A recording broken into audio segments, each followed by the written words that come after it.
He's tried to fill those shoes. He's trying to do it now, Dan, and off to an 0-2 start. He's had a very difficult time. He lost Saran Stacy the first game of the season, and then last week he lost Craig Sanderson, his fine wide receiver. But he still got Gary Hollingsworth, his quarterback, who was the SEC Player of the Year last year. He's been struggling a little bit as of late, though.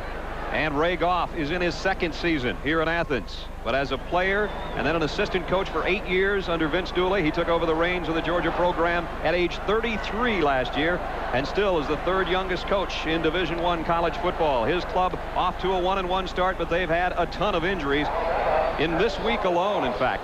David Harkett, the strong safety, is out. Chris Wilson, a free safety.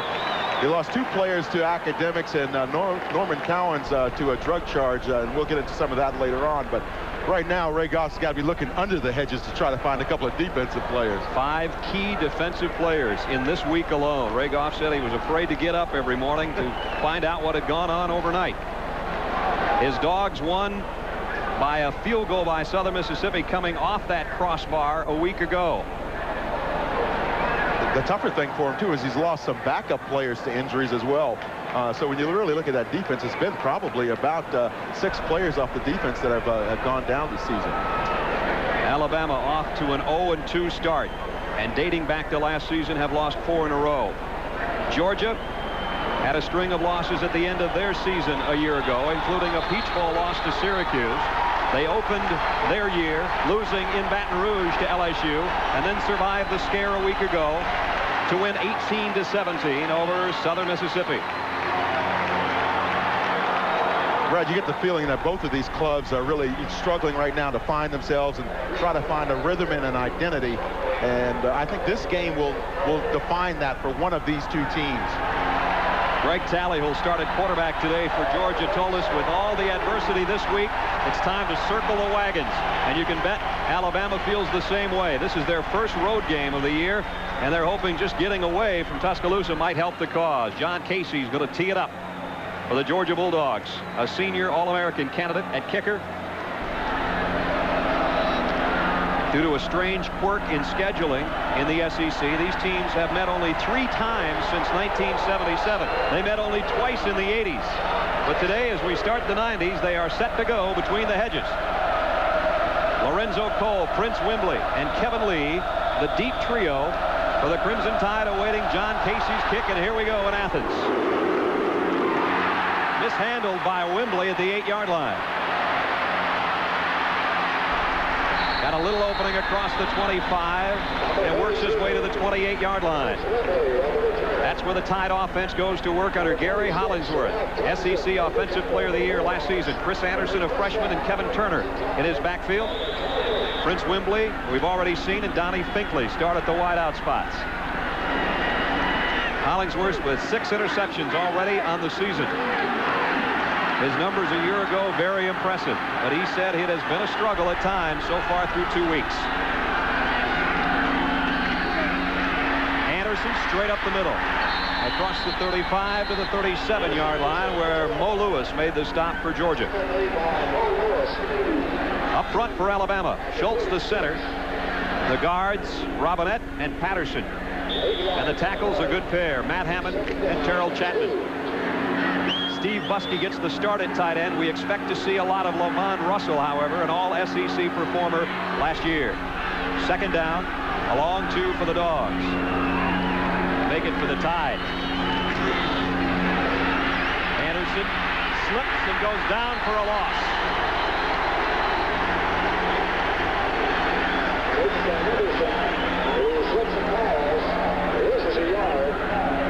Keep one thing in mind, Brad. Last night here in Athens, it rained a great deal. It was a real big thunderstorm, so the track might be a little soft today. And you saw Anderson going out. He slipped that time trying to make his cut. It's 3rd down. That rain last night cooled things off a bit. The Tide looking to warm it up on 3rd and 3. Alabama from its own 35. Hollingsworth's first throw of the day. Maybe. A one-hopper to Turner.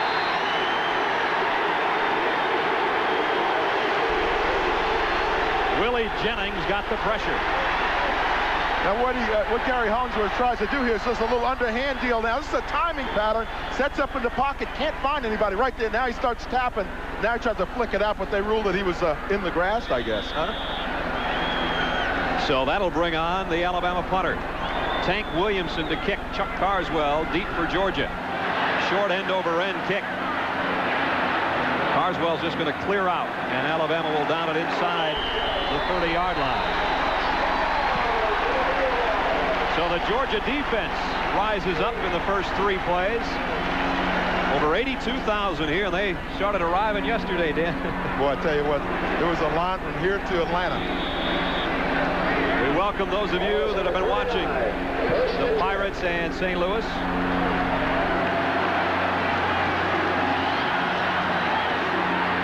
Greg Talley at the controls for the Georgia Bulldogs.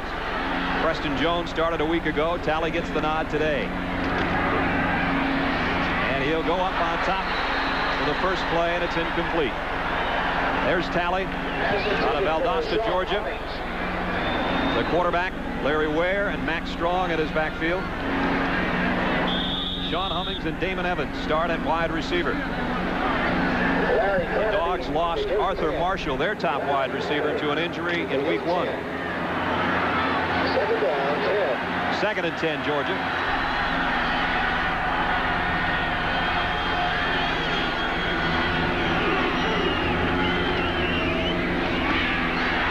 First man through, Max Strong. Not much.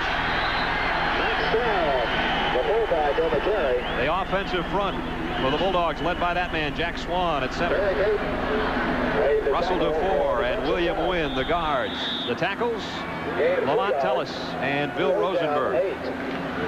Shannon Mitchell, another true freshman, is the tight end. And so Georgia comes up with a 3rd and long. 3rd and 8. The Dogs at their own 31-yard line. Hummings in motion. Talley with time. And a first down at the 47 to Damon Evans.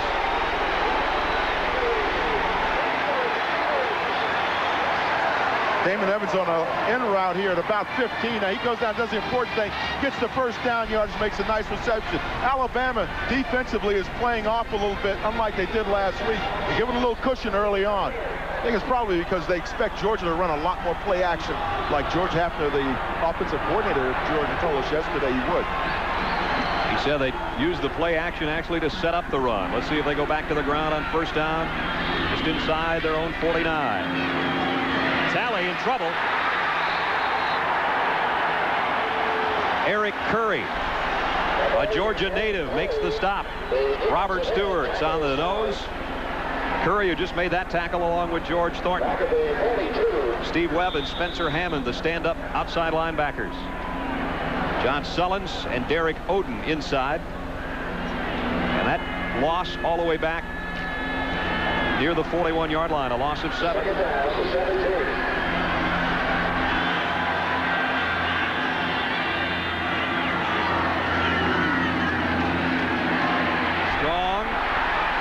With a strong run into Alabama territory, and a late flag flies in.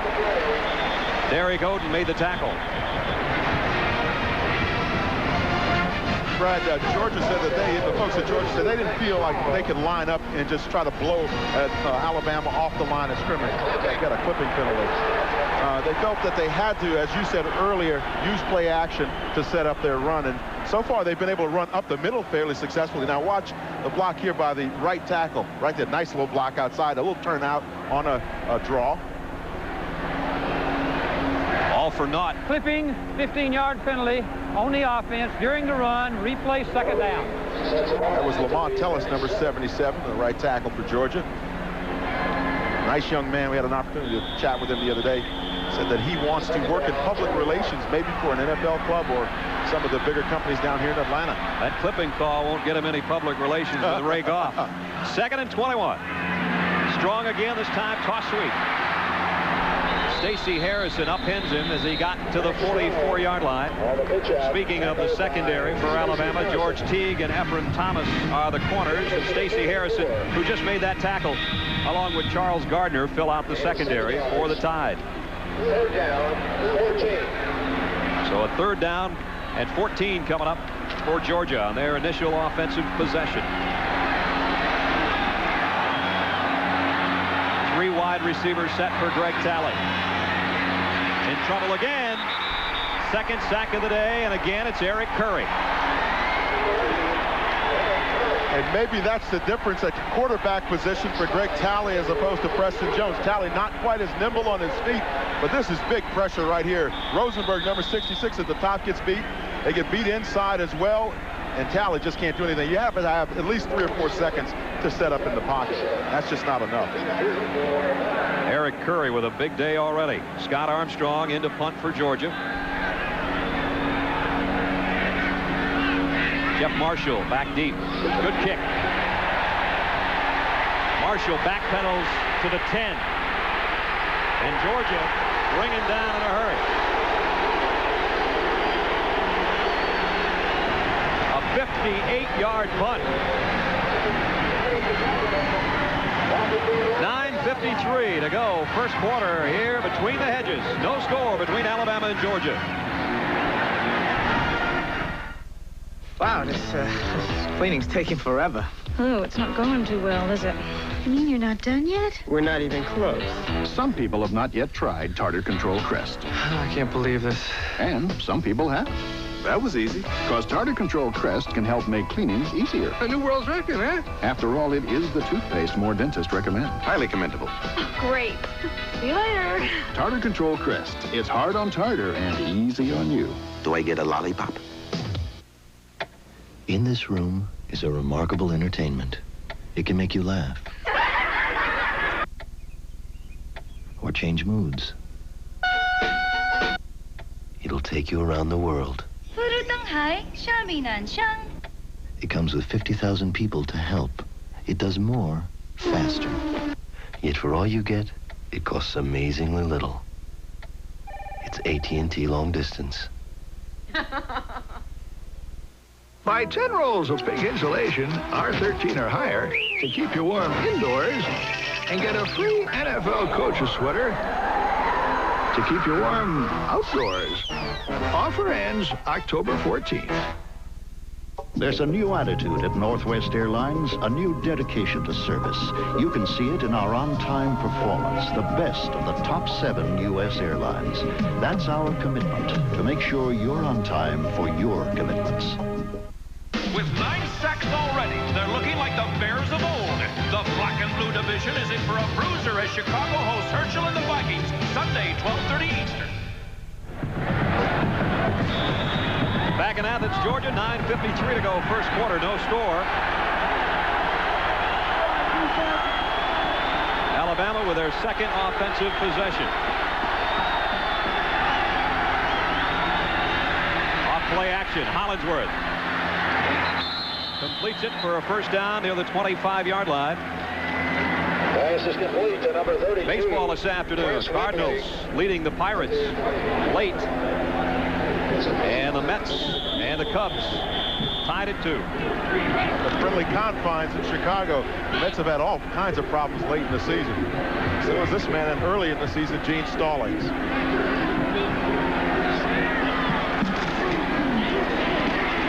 Derek Classic, his first carry.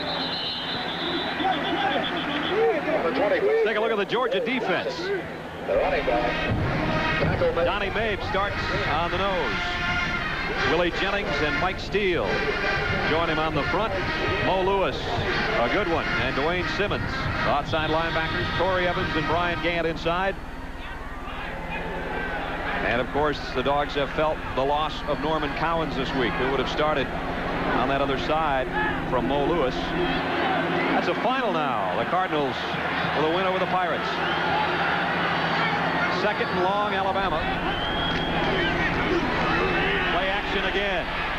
Wide open. Out to the 48-yard line, Donnie Finkley. Pickup of 23. Right.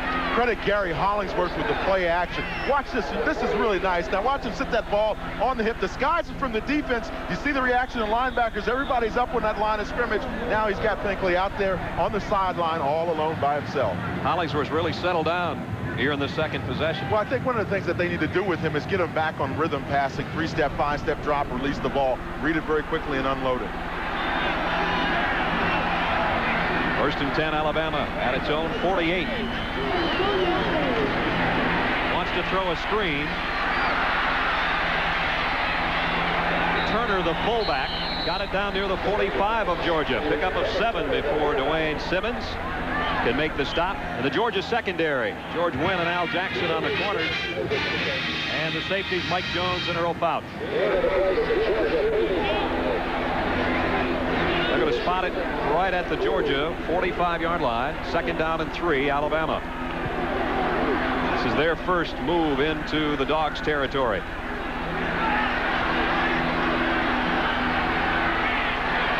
Lassick, the single setback this time for the Tide. Got maybe a yard. Willie Jennings there to meet him. Right, that time it looked like Georgia was on a slant. And what you do is when you don't have big physical people up front, you try to do a little movement. Richard Bell, the defensive coordinator at Georgia, told us that he was going to try to move his people around a little bit so that Alabama offensive line can't line up and knock them into the next county. And size-wise, Georgia just doesn't match up with Alabama's offensive front.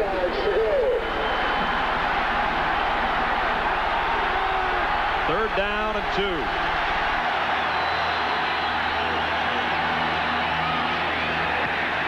Turner is going to be close. Georgia defense closed the door on him in a hurry, but they may have to take a look at this one. Ray Goff, a 6-6 season last year. Ended with a loss in the Peach Bowl to Syracuse. And Turner got the first down.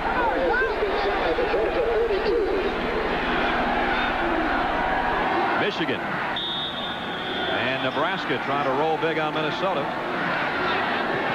Virginia doing some kind of job in the ACC. Brother. 1st and 10, Alabama. The Georgia 42-yard line. Collinsworth going deep. Almost picked off. Earl Fouch got his hands on it. Prince Wimbley, the intended receiver.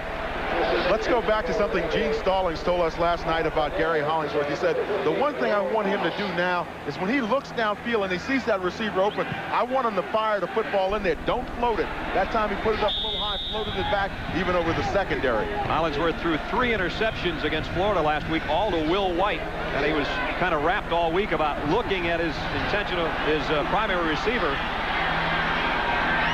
all week long. Gene Stallings says, but he's not the reason we're 0-2. This time they keep it on the ground, and Turner, the fullback's got the first down inside the Georgia 30-yard line. 15-yard gallop for the junior. One of the things that concerned Georgia defensively, they said, well, Alabama runs that fullback up the middle, and you saw Turner just go up there, play a little smash-mouth football, because Alabama understands one thing, they can run the football very well, and especially against a lighter defense, that's where the weakness is going to be.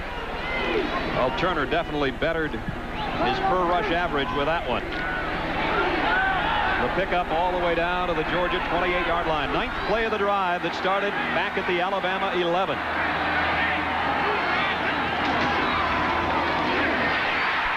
Again, it's the fullback, and this time Martin Houston rambles all the way to the 15-yard line.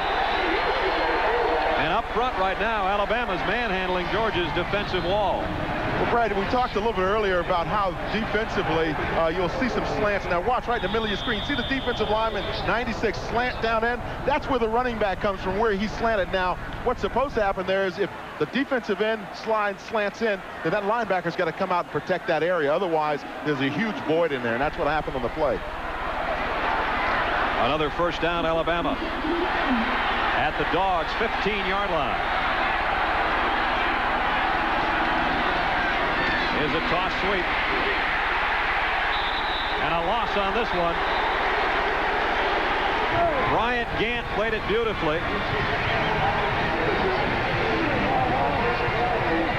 Right side of your screen, that's Bryant Gant, number 88. Now watch him string this play out, play off the block by the back right there, and then just square up and get that tackle. You teach those linebackers, square up those shoulders and find out where that ball carrier is, and that's exactly what Bryant did.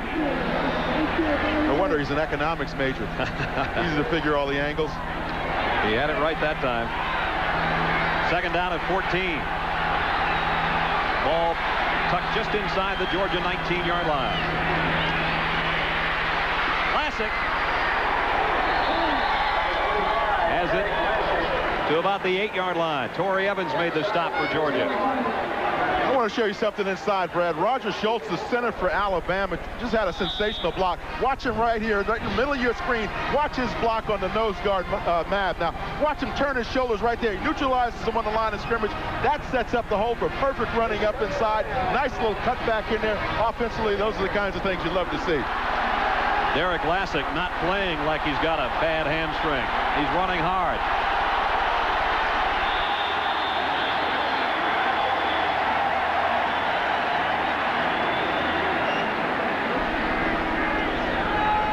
We welcome those of you that have been watching baseball. We welcome you to Athens, Georgia at Sanford Stadium. Between the hedges, Alabama on their second offensive possession. And they've driven all the way to the Bulldog 9-yard line, where Gary Hollingsworth didn't like the looks of something and has decided to talk it over with head coach Gene Stallings. 4:54 to go in the first quarter. It was Alabama, their opening drive, 3 and out, punted away to Georgia. And Georgia really, Dan had some things rolling for them until a clipping penalty backed them up. They used their play action very effectively, but they had to give it up, as you said, because of the penalty situation. Now, Alabama on a drive doing the kinds of things that we thought they would do, lining up and playing a little smash mouth, running the football at Georgia. And an impressive drive it's been for Gene Stallings. Crimson Tide starting back at the 11-yard line. And they've got a 3rd down and 4 situation now at the Georgia 9.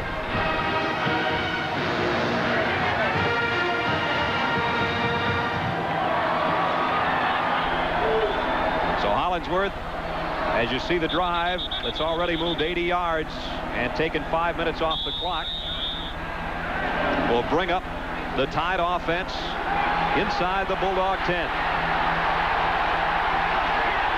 Big 3rd down, Alabama.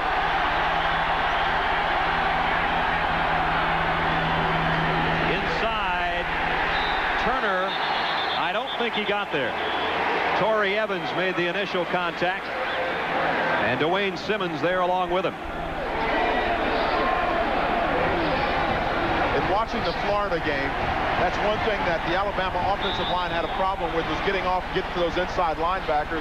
And in that situation there, Torrey Evans just simply stepped up to the line of scrimmage and made a nice, tough stop. It didn't take long for Gene Stallings to make the decision. 4th down, a long yard to go, and the Tide going to go for the first down here. It's almost 2 yards they need against the Georgia defense. Up in the air is Turner. I think he got it. We have a flag down at the goal line. The Georgia players indicating it is against Alabama. Tell you what, this crowd noise might have been the problem. Dead ball foul. Delay of game on the offense. 4th down. And that obviously changes the situation, as Alabama will go for 3. I'll tell you what, Brad, the 25-second clock is hidden behind the hedges almost, down in the corner of the end zone. That is a tricky move, isn't it? Put it low. Philip Doyle, maybe the best in the SEC, in for a 29-yard field goal attempt. Right down the middle for Doyle. So Alabama takes it the length of the field, but they're forced to settle for 3, and they're on the board first.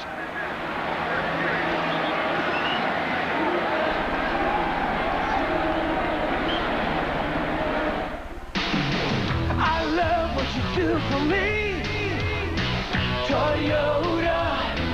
I love how you set me free. I love it. I said I love it. If you've got the will, Toyota is the way. I love what you do for me, Toyota. If you have an insurance repair on your home and you have Allstate, it's in our hands. We know some very reliable contractors. It's our business too. So if you choose a contractor we recommend, we guarantee the workmanship of their repairs for 1 year. That's why you're in good hands with Allstate. A member of the Sears Financial Network.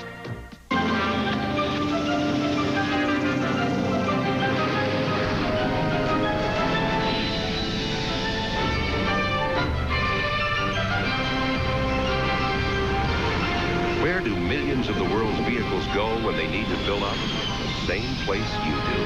BP.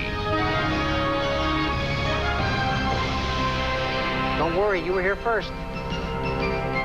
BP. On the move.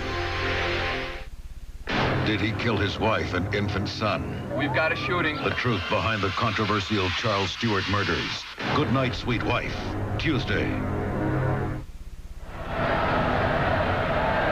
82,000 here in Athens at Sanford Stadium. Brad Nessler, Dan Jiggets, and Mike Joy with you. Alabama just took it 77 yards in 13 plays. They lead 3-0 on Doyle's field goal, and he's set to kick it away. Andre Hastings and Chad Wilson deep for Georgia.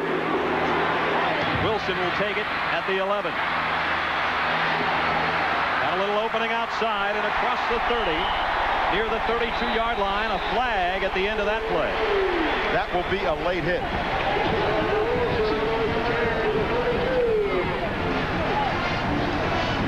May have been Willis Bevel who came in there a little late.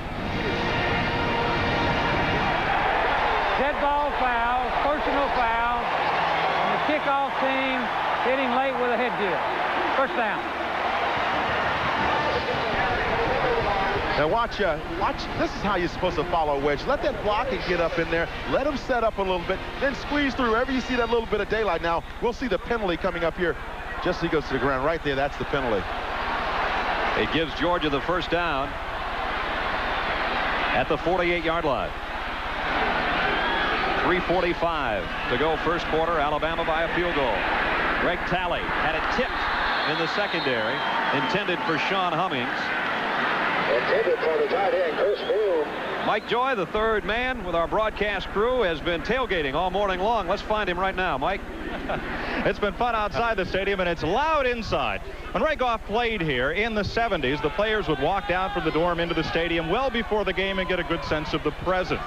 In the last few years, the students and players have been sequestered out at Madison and just driven in before game time. He's reinstituted the tradition. They walk from McWhorter Dorm up to Butts-Mehre Athletic Center. The band and a couple of hundred supporters are there. A lot of noise and some big game presence. But in this stadium, as packed as it is, you can't even hear the band for the Georgia band. Back upstairs. All right, Mike. Garrison Hurst got it in Alabama territory at the 48. Ray tells that crowd to get your juices going when you come in here and hear all that noise. Last week, for the first time he can remember, they had to stop the game because of the crowd noise. Garrison Hurst again. The freshman, if he got a yard, was lucky. Derek Oden, who's been active already at linebacker for Alabama, made the hit, and the Bulldogs will have to give it up once again. Georgia tried to run the counter OT where you pull the backside guard and tackle. The guard didn't get his block at the point of attack, and when you don't have that happening for you, that play is going nowhere. It is 4th down and 5. Scott Armstrong, who blasted his opening punt, a 58-yarder, set to kick it away. This one high and short. Marshall lost the handle on the fair catch, and Georgia has it.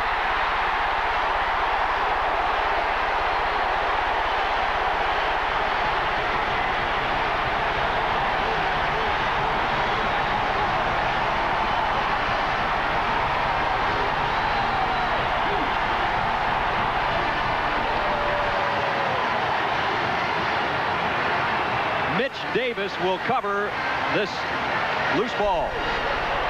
Now, we talked to Gene Stallings to talk about the problems they've had on special teams. You know, the things that coaches can't do. They can't go out and field punts for you. They can't go out and recover fumbles for you.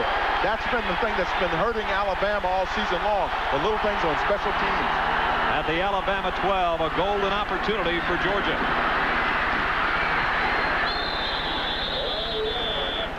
Larry Ware Got it to the 10. And again, Oden in on the hit. Larry Ware scored a couple of touchdowns last week in the come-from-behind win over Southern Mississippi on much the same type of play as that. 2nd down and 8.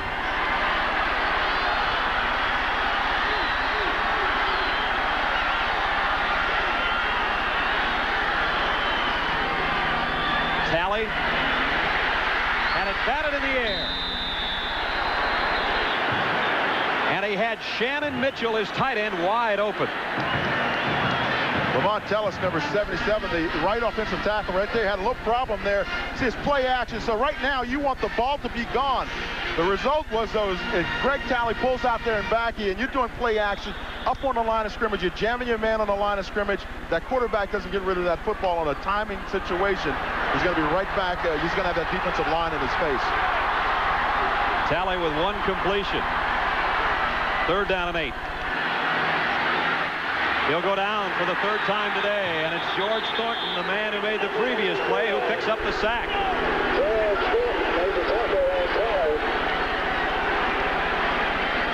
So Georgia actually lost a couple yards on this drive. It started at the 12. It stalls at the 14. And John Casey will try to tie it up. Casey to attempt a 32-yard field goal.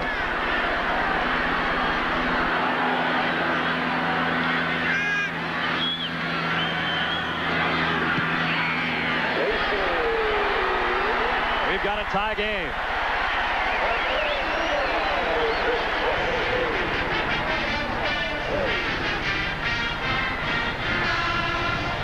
John Casey ties it up at 3 with 53 seconds to go in the first quarter.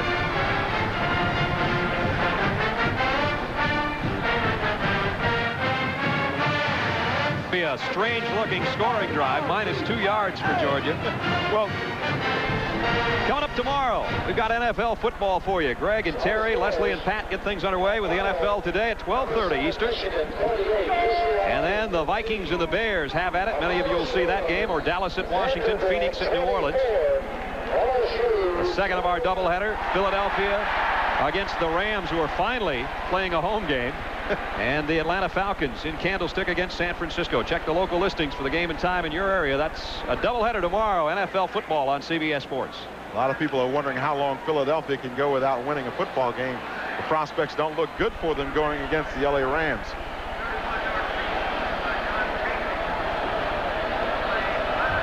Ray Goff has seen his Dogs with an opportunity for a touchdown. They had to settle for 3. And Casey just blasts that kickoff out the back of the end zone. So Alabama will work from its own 20-yard line. John Casey, whose father is a strength and conditioning coach here at Georgia. I was talking with his dad earlier today, and he's telling me about how when John was a youngster, he used to kick all night and keep the neighbors up, kicking footballs off of their houses and all the rest of that. Probably one of the best kickers in the country right now. And of course, Georgia's had their share. Kevin Butler and Rex Robinson. First down, Alabama. Lassick trying to stretch it out. The Dogs defense is going to drop in for a loss. Penalty markers down on the far side. It was Grace who made the tackle. Let's see what the flag's about.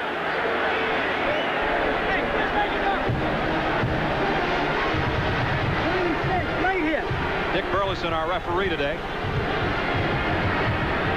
Dead ball foul, personal foul on the defense, late hit, automatic first down. That's our second late hit of the day, 1 for each team. It's unfortunate for Georgia because they played this play extremely well, stringing it out to the sideline. See linebackers reacting up, safeties coming up.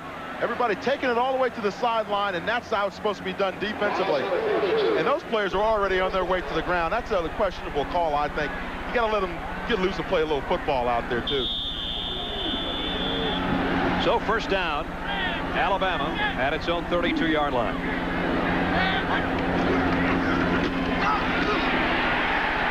Lassick. And a big pile right about the line of scrimmage. Wayne Simmons made the tackle. Let's go to Mike. Guys, this field is built in a natural ravine over a creek, so even though we had a lot of rain last night, this field is really quite dry. I don't think anybody should have any trouble with their footing because of a slippery surface. It's all dried out now, about 82 degrees here right now, and the humidity just about the same. All right, Mike, and the hedges nice and green after that shower we had overnight. We're down by the hedges yesterday, and you were running from all of those bees. There are a few of those around here. Clock stopped with 6 seconds to go in the quarter.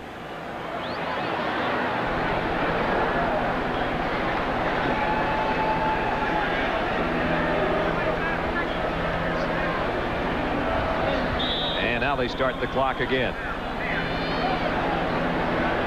Alabama will let it run down as Gary Hollingsworth will have a chance during this break to talk things over with the Alabama coaching staff.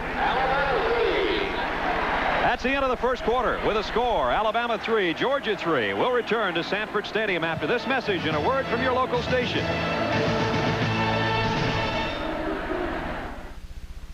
Over the river and through the woods to grandmother's house we go.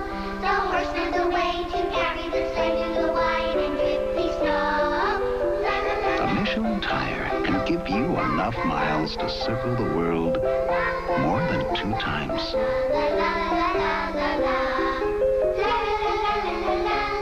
That's a lot of trips to Grandma's. Michelin, because so much is riding on your tires. Chris Kelly knows a little beachfront hotel where the view is breathtaking, but the prices aren't. Now, where do you suppose she'd rent a car? Budget, where she can reserve a car that's less than 6 months old in less than 3 minutes. Dan Larson knows a secluded course where the holes are challenging, but the fees aren't. Now, where do you suppose he'd rent a car? Budget, where every rental passes 25 quality checks and price is not a handicap. The smart money is on budget. Think about it. There are thousands of building products in there, so which do you ask for? Just ask for Georgia Pacific. Even if you forget that our Southern Gold plywood is double sanded for smoothness. Even if steam cured and solid lineal are Greek to you, just remember that every GP product has superior performance built in. So if ceramic coated granules or Acraglass top coat seem impossible to remember, just ask for Georgia Pacific. That's all you need to know. This is CBS. The word was out. Contel's golf division was looking for a new home. A telephone call from Governor Joe Frank Harris in Georgia asking me to stay in town, and also a call from Governor Campbell, I believe, in South Carolina, inviting me to move my operation over there. Then he met with Alabama Governor Guy Hunt and decided to build near Birmingham. He obviously genuinely wanted us to locate here. Seeing business and job opportunities grow in Alabama is a beautiful sight, and it will remain my top priority. Know what a dealer add-on sticker is? It's that extra sticker beside the factory sticker that costs you around $500 when you buy from other dealers.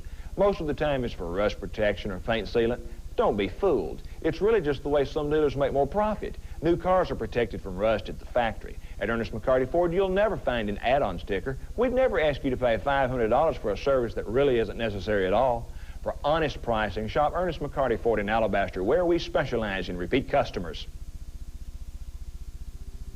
I'm Barbara Boulding. You're watching TV 42, your action news station. Back in Athens, Georgia, where the Bulldogs and the Crimson Tide of Alabama deadlocked after 1 quarter of play. Brad Nessler, Dan Jiggets, Mike Joy with you at Sanford Stadium. So we start the second quarter. Alabama second down rather, at its own 32. Hollingsworth to Lamont Russell. That'll be good for a first down. Alabama out to the 45-yard line. Alabama got on the board first. Doyle with a 29-yard field goal capped a 77-yard drive. And then Georgia, after recovering the fumbled punt, got a 31-yarder from John Casey. And that's where we stand at 3 apiece. Alabama, though, with 7 first downs in the ball game. Georgia has but 1.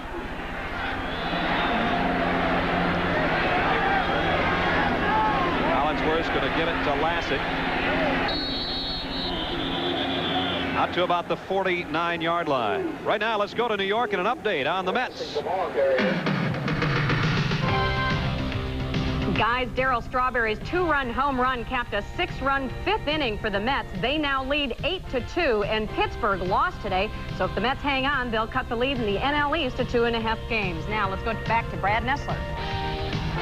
We're at 2nd down and 7, Alabama.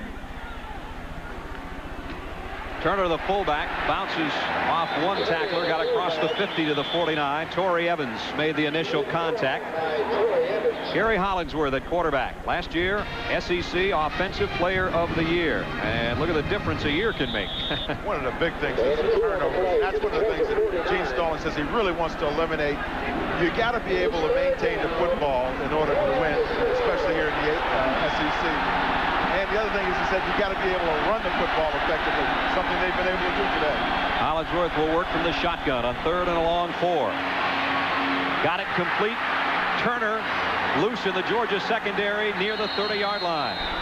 Ralph Thompson made the hit, but an 18-yard pickup for Turner. Georgia got caught playing a little zone there, and if those backs come out of the backfield and come at you as a linebacker, you have got to stay with them. Now, one of the things that Hollingsworth got that time was a little protection up front. See, he didn't have any pressure on him when he got ready to release the football.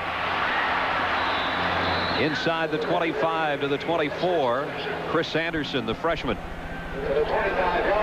Out of Huntsville, Alabama, 5'7", 175. He's done a good majority of the work with Saran Stacy out with the injury. And Alabama has had all the offense so far today. 2nd down, 5. They're doing exactly what the Georgia defensive coaches thought they would do. Straight at you football. And here they come again. Same style. Houston, the fullback, going to be short of the 1st down. Folks, when you hear those pads smacking up in there, that's what we mean about smash mouth football. You just kind of line it up and see if you're better than the guy across the line.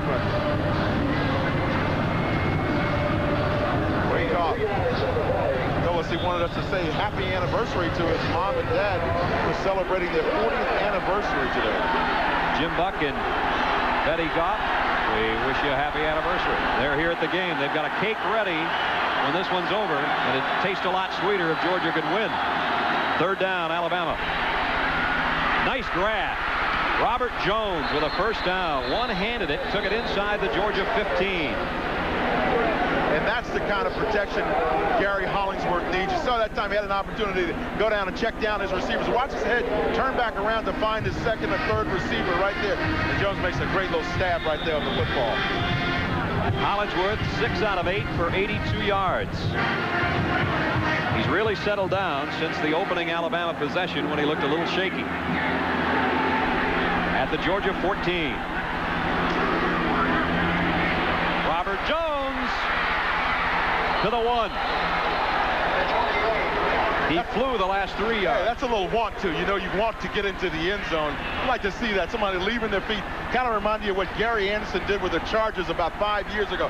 Now watch this. See, Jones is going to get about 5 yards from the end zone. He's just going to leave his feet. Right, he's got a lot of want to. I want to get into that end zone and score the touchdown. He got close. Carswell kept him out of it, but can the Georgia defense keep Alabama out of it? 1st and goal at the 1. 2 tight end set. Up in the air again. Not quite for Jones. He got close. Good play that time by that defense of Georgia. Now, if you want to see what it looks like from the linebacker position, just check this one out. How would you like to see this coming at you while you're sitting in your living room? It'd be okay if you had all those red jerseys up in front of you. I'd like to be in my living room, not out here. John Allen made the stop, but it's about 2 feet closer. 2nd and goal, Alabama.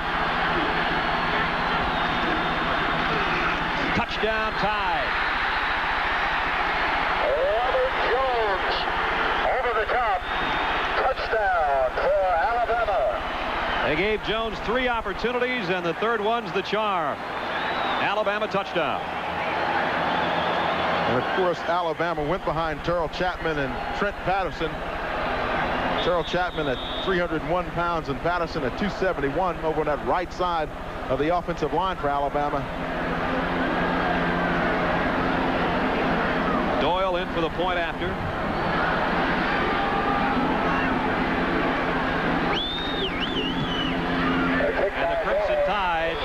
by a touchdown, 10-3. Yeah, let's watch and see what Terrell Chapman, number 70, and Trent Patterson, number 65, do on that right side.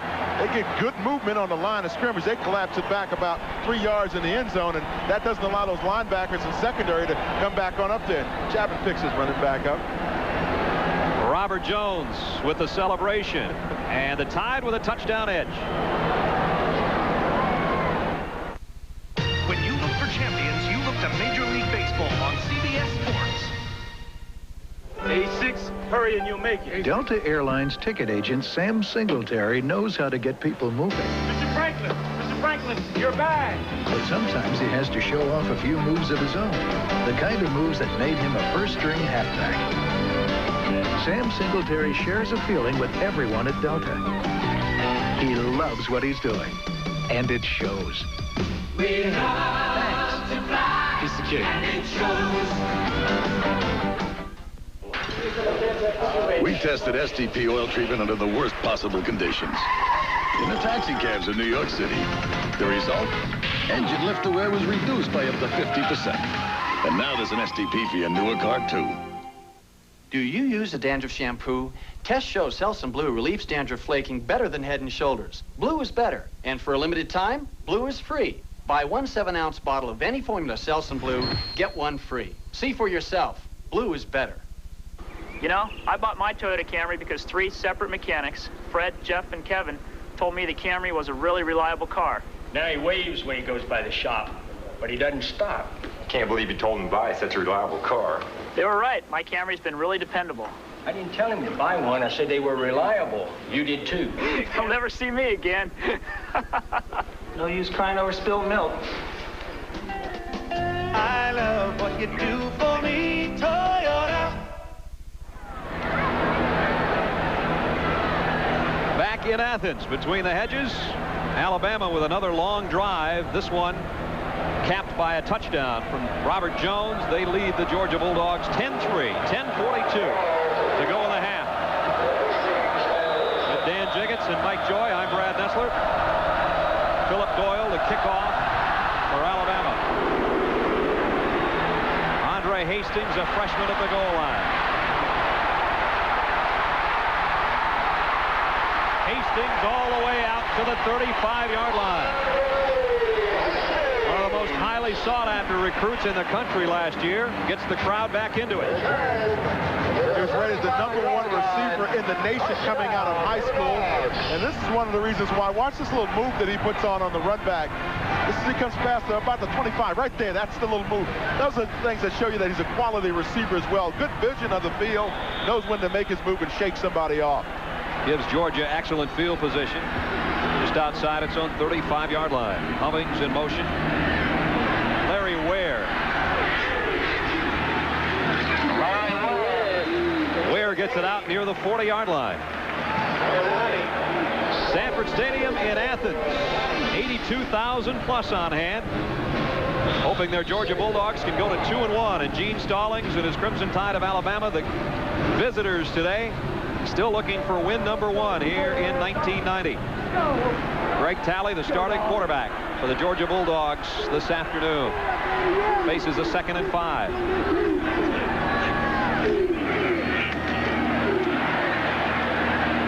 Again, Larry Ware tries the right side. Going to bring up 3rd down and short. The scoring, Philip Doyle with a 29-yard field goal capped a 77-yard Alabama drive. Georgia recovered a muff punt. John Casey kicked one to tie it at 3. And then the end of an 80-yard march in 11 plays. Robert Jones, a 1-yard touchdown. And that's where we stand at 10-3. 3rd down and 3. Georgia. Greg Talley. Open is Hummings. 1st down, Bulldogs. Sean Hummings more than likely is going to be Greg Talley's favorite target today. Yeah, you know, one of the things that Greg Talley does well, and everybody here at Georgia will tell you that, is the fact that, you know, he has good vision on the field. Now, watch him here. Very calmly looks downfield, knows where his receivers are going to be, and makes good decisions. That's one of the things that George Hafner, the offensive coordinator, said. He makes great decisions out on the football field, and he moves the chains. Got the chains moved inside the midfield stripe, and Garrison Hurst goes for a couple, maybe 3. John Sullins in on the stop. One of the things that those backside tackles and guards have to learn when you run that counter trade like they just did then, when you get to that line of scrimmage and you turn upfield, you hit the first thing that you see that's the opposite colored jersey. You don't run past anybody, because if you do, your running back might be going to the hospital. Hurst got a couple at 2nd down and 8. At the Alabama 47. Alabama thinking about a blitz. They back it off. Hurst down to the 35. I can't guarantee, but I really thought that Greg Talley might have checked off on this one. He saw those situations developing over there, Brad. You mentioned that Alabama wanted to blitz right there. They bring the outside strong, and Hurst comes right back up on that corner. That's Hurst's best run of the day. 13-yard pickup. There's a good look at the freshman. Talk about highly touted recruits. He's another. Here he comes again. Somehow got away from the Bama defense to the 28-yard line.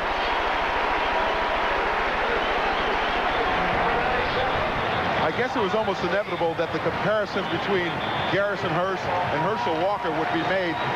This young man was a fine athlete coming out of high school, and everybody wanted to make those comparisons. So I think that he's going to cut his own trail here at the University of Georgia. Byron Sneed, the man that made the tackle, is down. Gene Stallings, I'm sure, thinking we don't need any more injuries. Right now, his Crimson Tide in front of the Georgia Bulldogs, 10-3 with 8 minutes to go in the half.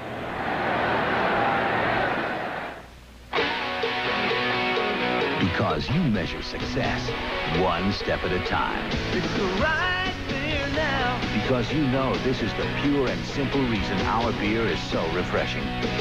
It's the right beer now. When the only thing better than a day on the beach is a night on the beach. Reach for the taste of the Silver Bullet, the one that won't slow you down. It's the right beer now.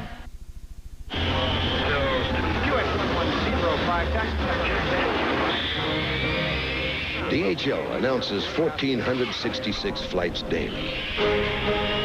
One flight every 58 seconds. The fastest service to more countries in the world of any air carrier. One restriction applies. You have to be a package. DHL. Faster to more of the world.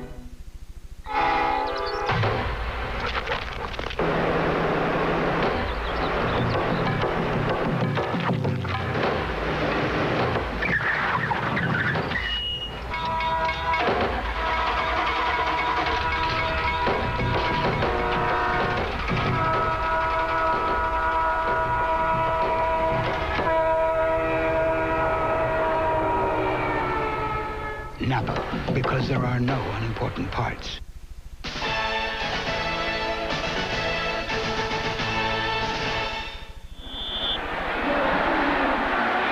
Byron Sneed there in the middle of your screen, apparently all right. I think he just had the wind knocked out of him after tackling Garrison Hurst. 2nd and 4, Georgia. Frank Harvey all stacked up. The ball comes loose, but it was blown dead near the 30-yard line. Urban Collier made initial contact. Derek Oden came over to help out. Derek Oden in that defense of Alabama, replacing Keith McCanson, appears to be the same kind of player, you know, very active around the field and making big plays. But you talk to Gene Stallings about this defense, I think that's one thing that causes him to have a smile or two. You know, that front of his is extremely good, penetrating, getting across the line of scrimmage. Last time Georgia completed a pass, it was to Hummings. They appear to have a passing situation here. 3rd down and 5. They'll keep it on the ground. Hurst to the 13.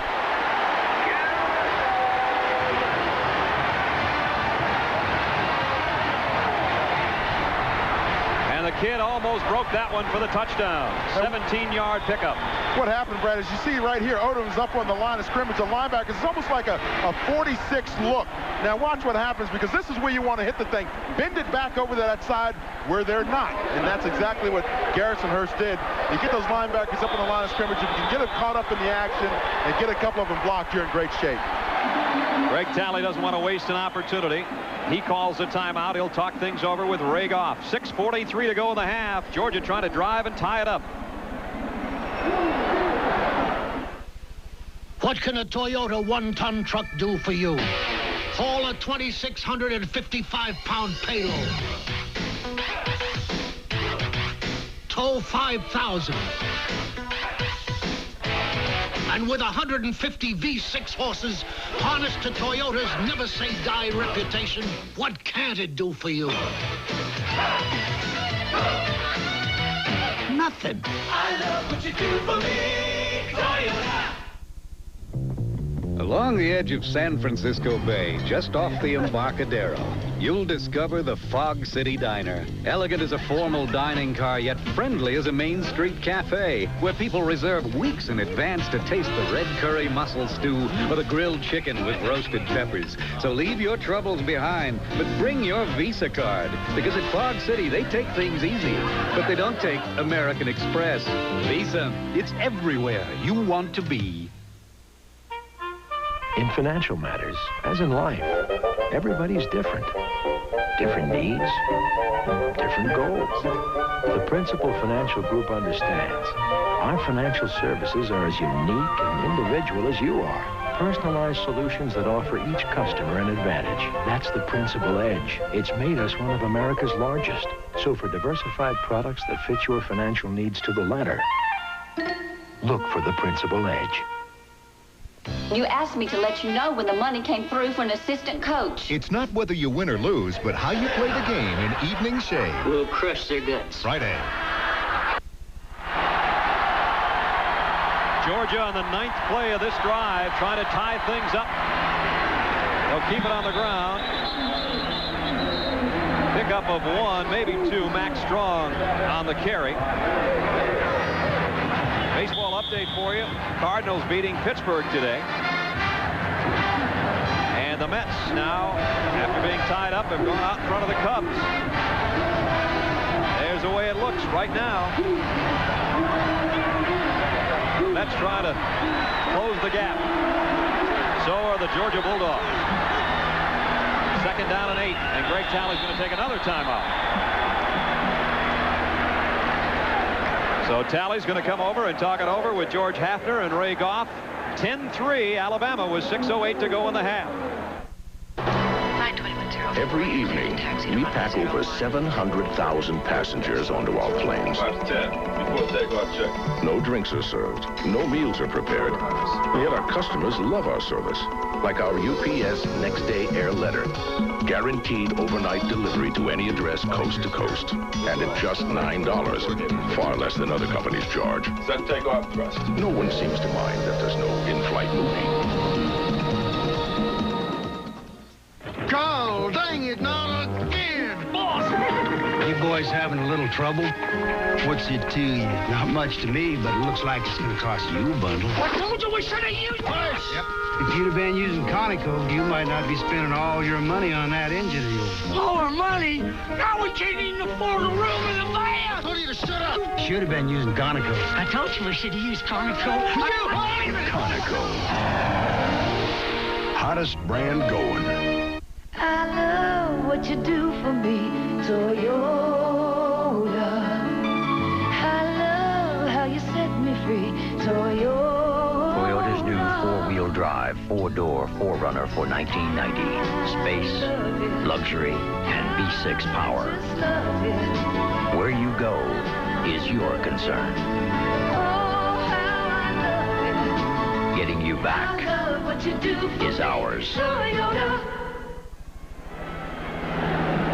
Georgia offensive coordinator George Hafner told us one of the problems that Alabama gives them is they disguise the defenses so well. The secondary moves around on the pre-snap look. And now watch right in the middle of your screen. Watch number 5. That's Thomas on the Alabama defense. See him moving before the snap. That's what really throws that quarterback off. And that's probably why Talley called the timeout. 2nd and 8. Georgia. Talley may be checking off again here. Will be a toss sweep. Larry Ware. Ware to the 5-yard line. Spencer Hammond made the tackle. When I look at Larry Ware, I think of perseverance. Brad, here's a guy that played behind Lars Tate, who went on to the NFL. Keith Henderson.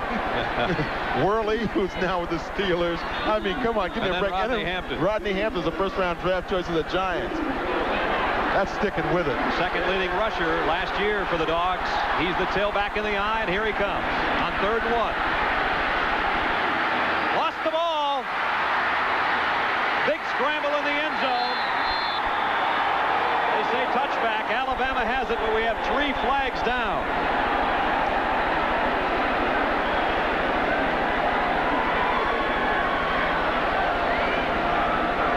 Let's wait and see what the penalty markers are about.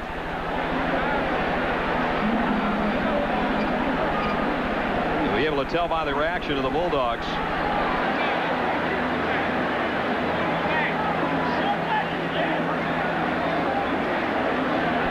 Ray Goff looking for a break.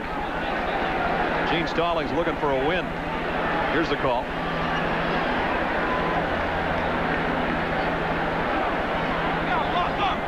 You had illegal substitution. You had too many men on the field. They didn't participate against the defense. There's the break. No clock. We talked to Gene Stallings about having these kinds of penalties happen. He said, you have young people sometimes, they don't communicate to the other folks what's supposed to happen out there. 12 men on the field, ball's fumbled up. Alabama recovers the football, could have had it on their 20 going out, but you got 12 men on the field for the defense.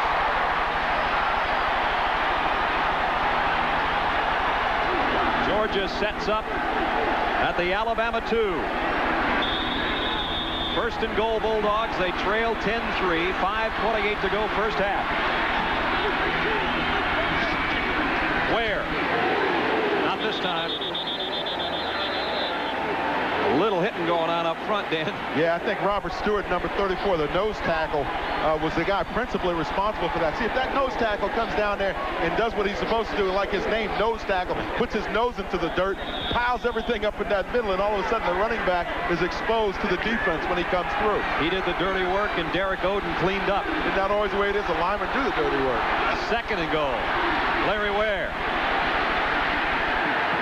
Maybe got to the 1.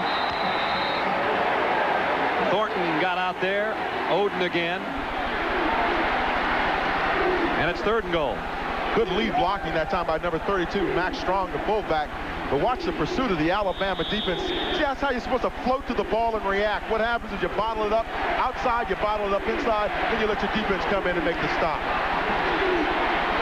Will Georgia run again on 3rd and goal at the 1? Maxwell in motion. Talley wants to throw. Tipped away by Oden, or Shannon Mitchell would have had a touchdown. Derek Oden is having one sensational football game. This is being aware as a linebacker, because you're running, you recognize the play action, you got to get back out of there, then get in the air and try to knock this ball out. That's playing football down there in that end zone. What a great play. Fingertip save for Oden. And it forces a Georgia field goal attempt. And you may have heard the boos in the background from the Bulldog fans who wanted Ray Goff to go for it. Instead, John Casey will try a 19-yard field goal. He's in pretty close. He's got a wicked angle, but he is a left footer. And he got it. 4 minutes, 11 seconds to go in the half. Georgia's cut the Alabama lead to 4.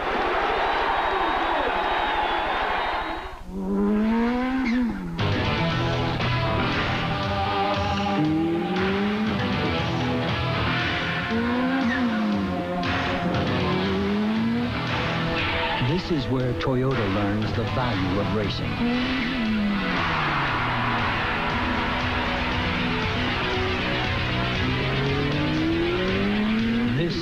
where you learn the value of racing. Wouldn't it be great if you were at a party and suddenly you could read people's minds? And wouldn't it be great if you knew that Candace Robertson wanted beer?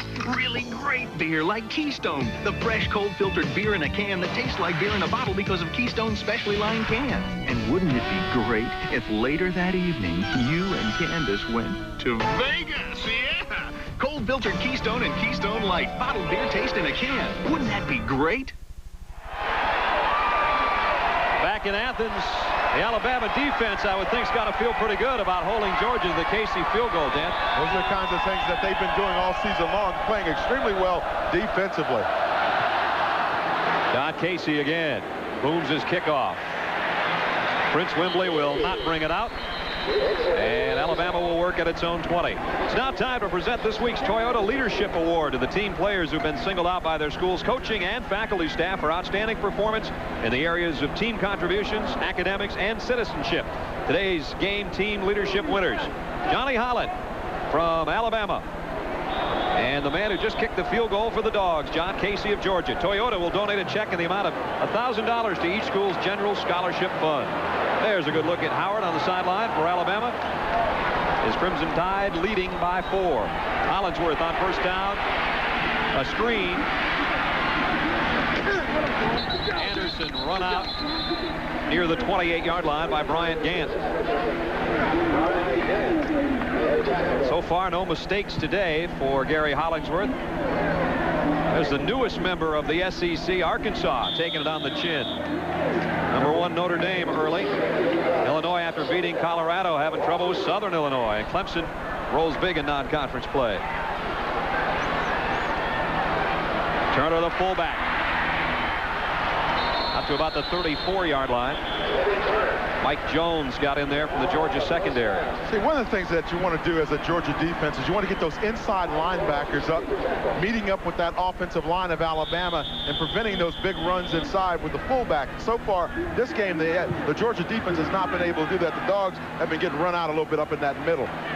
Maybe have to step up a little bit closer to that line of scrimmage and throw a shoulder into those blockers. First down, Alabama. Anderson cuts back, ran into one of the officials and still got a first down. Chuck Carswell takes him out after a 14-yard gain. One of the things that happens, and we mentioned that you're playing against a defense like this. Now watch the left guard right here. Watch that second block on the linebacker. You see that cut block right in the middle of your screen. Those are the kinds of things that really kill the defense, because all of a sudden you're taking those inside linebackers out of commission. They're no longer chasing the play. Now it's just the outside guys, and you can get the cutback. I think that was Bud Williams, the umpire, who was trying desperately to get out of the way, and we've got an Alabama player down. That was Trent Patterson who threw the block, as a matter of fact, on that inside linebacker. We'll check on the injury when we come back. Alabama leading 10-6. Tell you about that? No. When Dick Mankiewicz joined UPS in 1960, Still got to work. Still got to deliver the bundles, you know? we didn't go to Bangkok Looking good, Mankiewicz. or Budapest. Here, the roads are very icy, very slippery. You want to take extra care as you're driving out there. Let's go out and have a good one. We didn't have our own fleet of planes or 100,000 vehicles, or the capacity to deliver more packages more efficiently than any company on Earth. But thanks to people like Dick Mankiewicz, Hey, how you doing, Don? Oh, hi, Dick. we do now. Some window. You got this done with. Alabama with a 10-6 lead here in Athens late in the second quarter.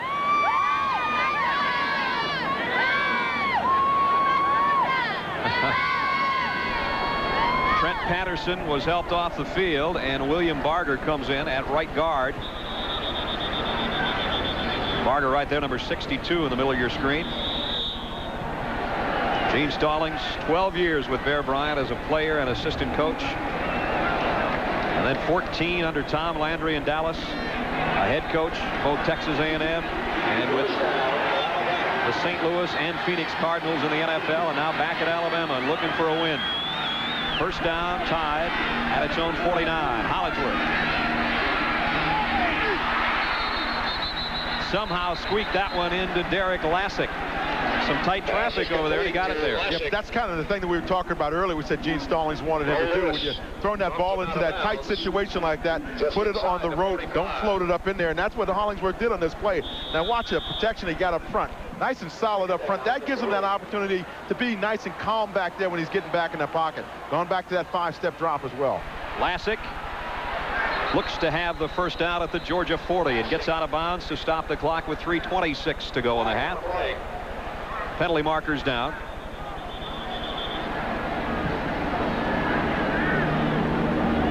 Beautiful day here in Athens, Georgia. Overnight rains, but we've had sunshine for the most part. And this one looks to be going against Alabama. Illegal motion on the offense. All players were not set in 1 second. 5-yard penalty, and repeat the down. So instead of first down at the Georgia 40, it's second down and 8 back at the 49. Fourth penalty against Alabama. Trent Patterson, by the way, is back in there at right guard. Georgia thought about a blitz. Hollingsworth off play action. Got it out to Steve Buskey, his tight end, who lost his footing near the 45-yard line. Buskey getting a chance to give Alabama a true tight end in terms of size at 6'6" and about 230. Lamont Russell, number 81 for Alabama's most wide receiver. BYU is blowing out San Diego State already. Nebraska big over Minnesota. Third down, 5, Alabama from the shotgun. Plenty of time for Hollingsworth. Derek Lassick made a one-hand catch. No, they're going to say incomplete. And the Dogs' defense is held. The interesting thing was both of the running backs came out of the backfield and crossed right in front of the center. And it appeared that they almost ran into one another when they made the cross. One of Hollingsworth's only misfires since early in the game. He's 9 out of 12. But the punt upcoming from Tank Williamson, who's in there. Took over for Stan Moss, who had a punt block that cost them the Florida game last week. Chuck Carswell for Georgia. Going to let it go. It reaches the end zone. 46-yard kick. And Georgia's got 2 minutes and 32 seconds to do something offensively as they trail 10-6. You're over there on that Georgia offense right now. You got to be thinking about a couple of things. So look, we got the passing game that's been working for us fairly successfully. Why not let's go back to that and work off a little play action and try to run the football outside wide, work the perimeter of Alabama's defense a little bit, because it's been apparent that they've had a little problem running up inside near the center of the guard position. Hurst fakes the end around and keeps it. He's got 10. He's got 11. First down, and he's out of bounds at the 20. Make it the 31-yard line. Pickup of 11. And that's the reason why you want to run the perimeter. You want to get out wide with speed.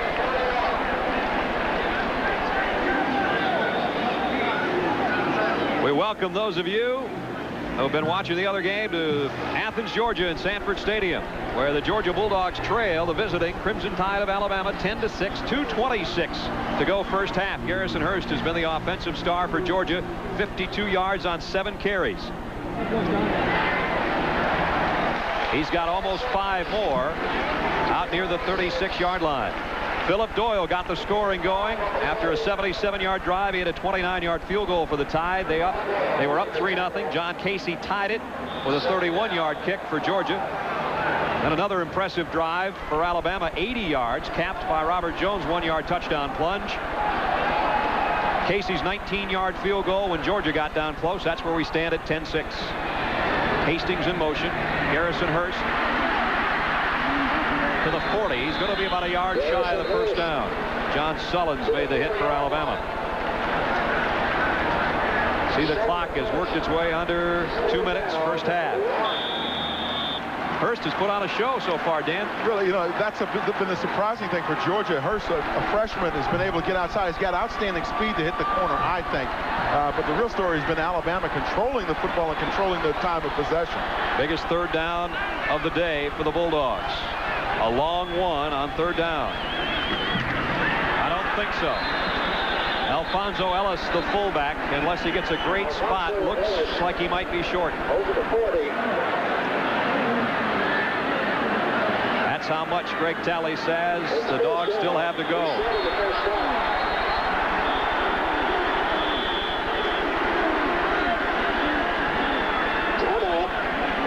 And Alabama takes a timeout.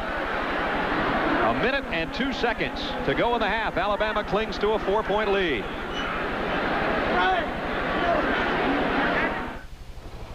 According to a national survey, employers are looking for people who can handle heavy responsibilities. People with the ability to overcome obstacles, perform under pressure, and work well with others. Men and women with the pride and self-discipline it takes to reach new heights. Which is why some of the most successful people in the white-collar world start off green.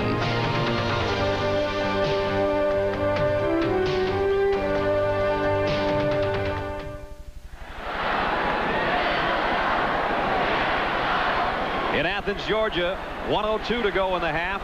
In baseball action, Cleveland over Toronto today in the American League. The American League East is getting tight. We've got more great baseball coming up next week. Right now, Georgia's set to punt. 10 men up close for Alabama. Scott Armstrong to kick. High, lazy punt. Going down immediately is Jeff Marshall, but he hangs on to this one. 35-yard kick, a 1-yard return. Next Saturday on CBS Sports, some great baseball action. It's getting hot and heavy in the race for the pennant at 3 o'clock Eastern. Next Saturday, we get things underway.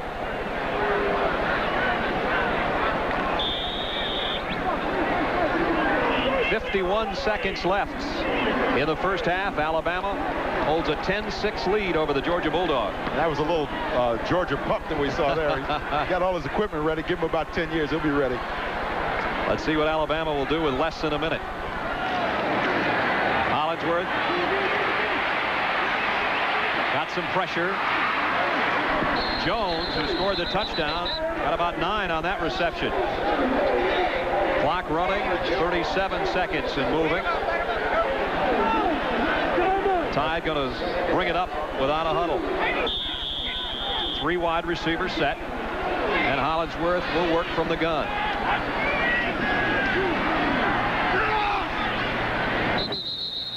Throws that one away to stop the clock. 19 seconds left in the half. Coming up at halftime, Andrea Joyce, Mike Francesa. They'll have the other action and highlights going on this college football Saturday. To tell Andrea and Mike that this is a heck of a scene down here. University of Georgia in Athens. A sea of red, 82,000 on hand. We saw some of the folks with the motorhomes rolling in last night with the Roll Tide painted on the side, in hopes of seeing Gene Stallings get his first win. Georgia has other thoughts, of course. Hollingsworth, plenty of time. Maybe too much time. 10 seconds left in the half. What you want your receivers to do is either take off and go to the end zone or come back and get open so the quarterback can find you. Now, Lamont Russell, 81, is just taken off. He's running a streak route. He's going. He's wide open now. If Hollingsworth sees him, the problem was when you check down and you look off a couple of times, you lose some of those receivers. And that's what he did that time with Russell running down on the hash mark. So Alabama forced to punt with 10 seconds left to go. Remember, they've had trouble with their punting game this year. Just got the kick away. Carswell, fair catch at the 29. 37-yard kick, and the fair catch by Carswell will give Georgia 1 play. Fair catch by Carswell at the 29. Alabama had a punt block last week against Florida. It cost them the game. This is close. And the punt was blocked from outside, and that's where the pressure comes from. And this time, one of the things Alabama has to do is make sure they get that corner hard and don't allow that hard outside rush.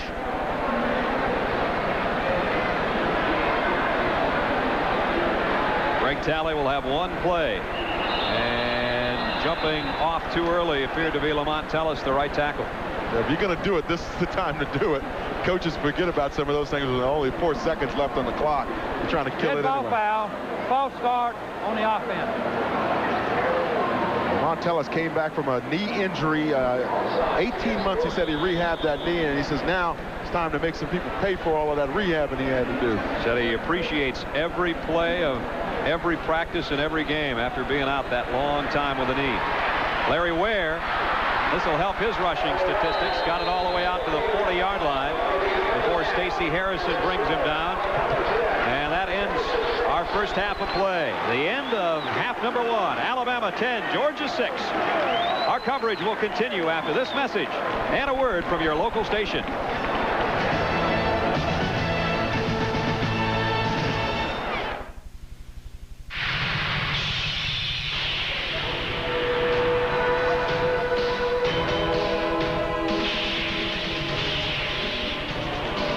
Once there were a few proud men, men of adventure, men of courage, men who knew the meaning of honor.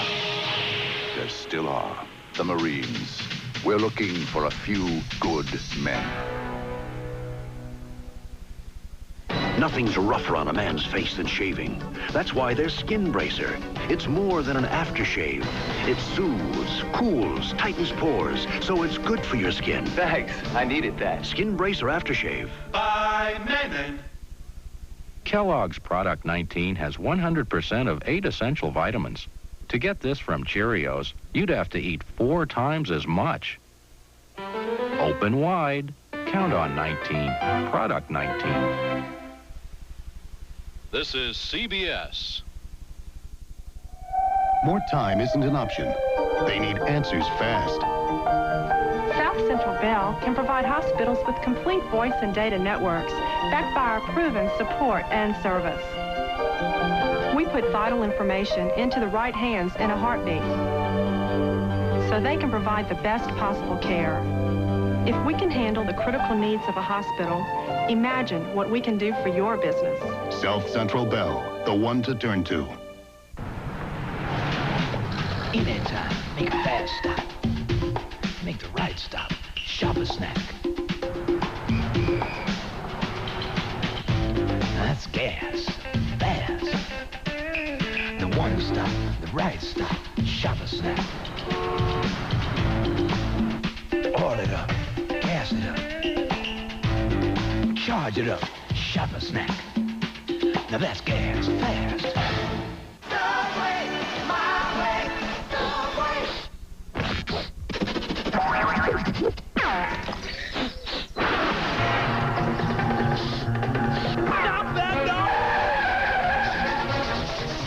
You can smell the bread baking in every Subway store. Just follow your nose. This Saturday at all participating Subways, you can buy any regular footlong sub and get a second one for just 99 cents. It's the BOGO 99, only at Subway. Hello, I'm Catherine G. You're watching Channel 42, your action news station. Welcome to College Football Today halftime. Now, Andrea Joyce and Mike Francesa. Welcome back to CBS Sports Control, everyone. In the game you're watching, Alabama looking for its first win of the season. They are leading Georgia 10-6, that game at halftime. Now let's bring you up to date on some other scores from around the country. We begin with Notre Dame at Michigan State. Notre Dame leading in the second quarter. Notre Dame has won 11 straight over Big Ten opponents. The last loss came to MSU in 1986. Number 4, BYU at San Diego State. BYU has just scored. They are leading 28-14. The Aztecs have never won at Cougar Stadium in Provo, but in the second quarter they did reduce the Cougars' lead. That was a Curtis Butts touchdown there, and it is now, that was a touchdown pass for you there, and that's to Andy Boyce, the touchdown that you saw for BYU, 28-14 in the second quarter. Number 7, Michigan beat UCLA this afternoon in Ann Arbor. The Wolverines had little trouble with UCLA. We're going to pick up the action in the fourth quarter. Michigan running back John Vaughn, an incredible afternoon for him after a big day he had last weekend against Notre Dame. He breaks this one for 63 yards, a touchdown. Vaughn becomes the first Michigan runner to have back-to-back 200-yard rushing games, 288 yards today for John Vaughn, as Michigan downs UCLA 38-15. Elsewhere this afternoon, number 8 Nebraska all over Minnesota. The Cornhuskers have now won 14 straight in this series, and Mike, another tough September schedule for the Cornhuskers. You know, why don't we just put Nebraska up as idle until week 9 when they play Colorado? It's that easy. All right, elsewhere this afternoon, in a matchup of the defending ACC co-champions, Virginia all over Duke this afternoon, 59-0. And in Durham today, it was all Virginia. We're going to pick it up third quarter. Sean Moore will hit Herman Moore. He's going to dance around in the secondary for a bit, scores a 40-yard touchdown. Virginia's Sean Moore has thrown 11 touchdown passes this season. And Mike, Virginia improves to 4-0, and they have just dominated all of their opponents so far this season. Considering their schedule and what I've seen, I think they're going to go 11-0 this season. Okay, among the teams playing later on tonight, number 2 Florida State at Tulane. The Seminoles looking to extend the nation's longest winning streak to 13 games. And at Alabama, in tonight's games, you see that there, the Florida State at Tulane. And number 15 Illinois moving on in the scoreboard. They are trailing Southern Illinois. This would be a huge upset for the Salukis. They are leading in the second quarter 21-7. This is a final tune-up for John Makovic and his Fighting Illini as they get ready for the Big Ten season. Number 11 Oklahoma is leading Tulsa 45-7. That game in the third quarter. Believe it or not, the Sooners have not been 3-0 since 1987. And when we come back, we will update you on the baseball pennant races. But first, more scores, more football scores from around the country.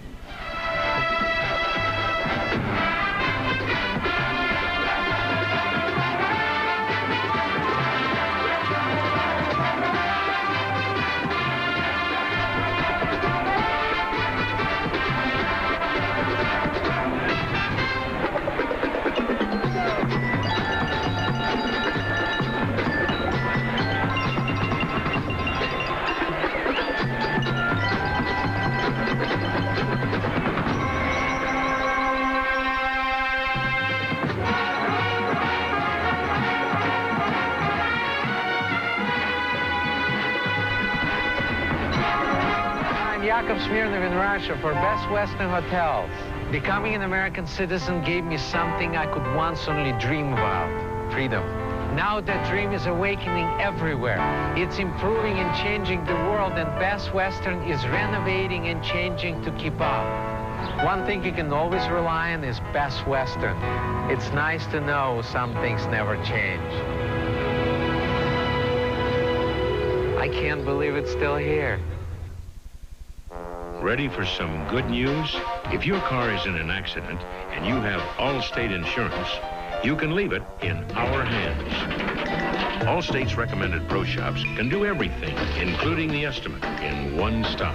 And to make you feel even better, Allstate will guarantee their workmanship for as long as you own your car. Well, that's the news. Now, be careful. You're in good hands with Allstate, a member of the Sears Financial Network.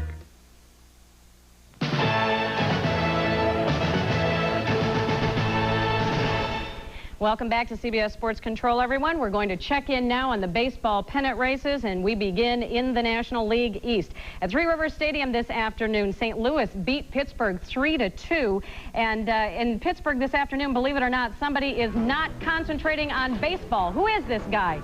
Well, there he is. He's not concentrating enough anyway on baseball. Top of the 8th inning, we're going to pick it up. Pittsburgh pitcher Stan Belinda uncorks a wild pitch to tie the game at 2. Later in the inning, Belinda walked in the go-ahead run. Pittsburgh loses today to St. Louis. Meanwhile, at Wrigley Field, Chicago is trailing the Mets. That's 9-3 in the 7th inning. And if the Mets should hang on and win this game, they can cut the lead, the Pittsburgh lead in the NL East, to 2.5 games. They are trailing right now by 3 games, Mike. Well, they're 2 behind with 11 to play, 8 on the road for the Mets, including the last 3 in Pittsburgh. Tough chore for a very inconsistent Met team. All right, and we're going to switch over now to the American League East at Yankee Stadium. Boston and the Yankees in a 4-hour and 20-minute rain delay. They have yet to start that game this afternoon. At the Sky Dome, Cleveland beat Toronto this afternoon 5-2. And when you look at the standings in the AL East right now, Toronto is behind Boston by a half game. And Mike, the interesting note here, though, is that Boston, with Roger Clemens coming back tomorrow to start for Boston, what kind of a psychological lift is that going to give the Red Sox? 2 big keys in this race. Clemens tomorrow, if he pitches well, will get 2 more starts, 1 against Toronto. He is the key. He is the franchise for the Red Sox. The other thing, the Blue Jays have to play their last 9 games on the road. That's very tough. Okay, we're going to go back to college football for just a bit at the Carrier Dome this afternoon. For the second week in a row, a Syracuse opponent comes from behind to tie the game. 2020, the final there at the Carrier Dome in Syracuse. Penn State picks up its first win of the season. They're now 1-2 with a win over Rutgers this afternoon. Big win today for Louisville, for the Louisville program, and Howard Schnellenberger as they defeat West Virginia 9-7, the final in Morgantown. North Carolina also a winner today over Kentucky. Kentucky making its first trip to Chapel Hill since 1972 goes home with a loss. Iowa and Iowa State. The Hawkeyes defeat Iowa State. Iowa State playing without Blaze Bryant this afternoon. And number 13 Arkansas upset this afternoon by Ole Miss 21-17. First win for Ole Miss in Little Rock since 1960. And the Rebels did put on quite a show this afternoon in the fourth with 8 seconds left in the game. Ole Miss leading 21-17. They stop Arkansas's Ron Dickerson as time ran out there. The final, Ole Miss with the upset 21-17. And we're going to take a short break. When we come back, we will go in the huddle for Mike's huddle stuff and some conference realignment news. That when we come back.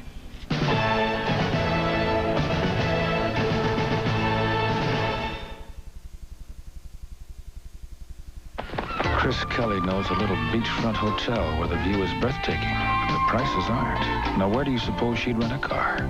Budget, where she can reserve a car that's less than 6 months old in less than 3 minutes. Dan Larson knows a secluded course where the holes are challenging, but the fees aren't. Now, where do you suppose he'd rent a car? Budget, where every rental passes 25 quality checks and price is not a handicap. The smart money is on budget.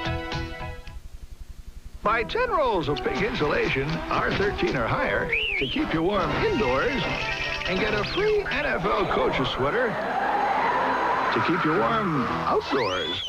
Offer ends October 14th.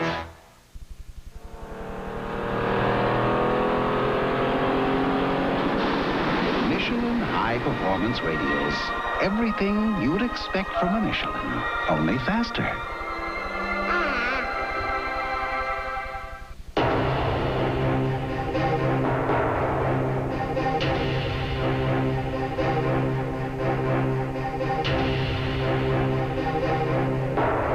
Choose to finance or lease your new GM vehicle someplace other than GMAC, you might find yourself waiting in line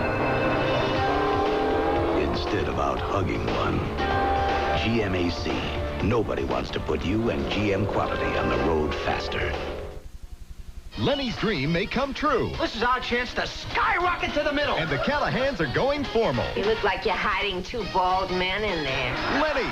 Then he's the one doctor on television. I thought ESPN was the telepathy channel. Who makes house calls. Do you validate? I do. Dr. Doctor and Lenny, Wednesday. Win a gold MasterCard worth $250,000 instantly by watching CBS. Details in your Kmart newspaper circular. Play the CBS Kmart Get Ready giveaway tonight. Last week, Mike told us that the Miami Hurricanes were joining the Big East, and today it was reported that South Carolina will join the Southeastern Conference. And Mike, the question now, what would the implications of that move be? Well, you look at it from the SEC perspective. They wanted to expand into Texas and into Florida, into those markets. Instead, they wind up with Arkansas and South Carolina. They didn't do too well. Not exactly the way they had planned. What about the Big East, though? What's the deal with that now? Miami will join the Big East. A couple of fine points to be worked out, but they will join the Big East Conference. Why the Big East for Miami? It allows them to maintain that dominant position in football. It'd be tougher to do from the SEC, but the big reason is basketball. They wanted to upgrade their program, and there's no better place to be than in a Big East in terms of recruiting, economic reasons. Good move for Miami. Good place for them to be. All right, Mike, you know as well as anyone that the Miami Hurricanes have a reputation as the LA Raiders of college football. Well, Miami did nothing to dispel that notion last week against California. The Hurricanes, however, finally crossed the line with head coach Dennis Erickson. If they cross that line, or anybody on this football team crosses that line, he'll be pulled out of the football game and he won't play that week.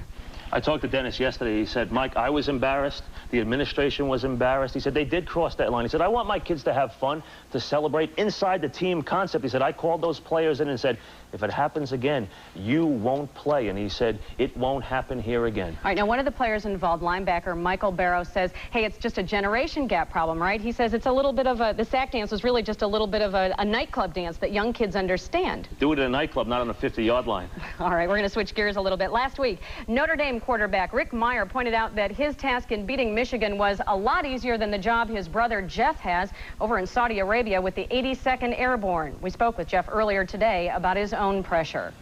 He told me that that he was thinking about me over here and everything and hoping everything was all right, but he knew that that I have no problem dealing with whatever comes up. The pressure is on all of the 82nd and all the paratroopers, but when you look around you and realize, you know, you got all your other Army buddies and all your different units and all the firepower here, you know, you feel a lot safer. Jeff did get word on the Michigan game last week and today's game with Michigan State on Armed Services Radio, so he'll get to listen. You know, we in sports talk about pressure. A kid in his first start trying to drive Notre Dame to a big score, to a winning score in front of the nation.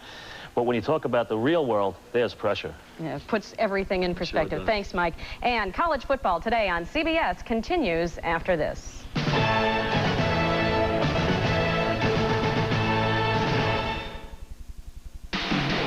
I love what you do for me, Toyota. I love how you set me free. I love it. I said I love it. If you've got the will, Toyota is the way. I love what you do for me, Toyota. If you have an insurance repair on your home and you have Allstate, it's in our hands. We know some very reliable contractors. It's our business too. So if you choose a contractor we recommend, we guarantee the workmanship of their repairs for 1 year. That's why you're in good hands with Allstate. A member of the Sears Financial Network.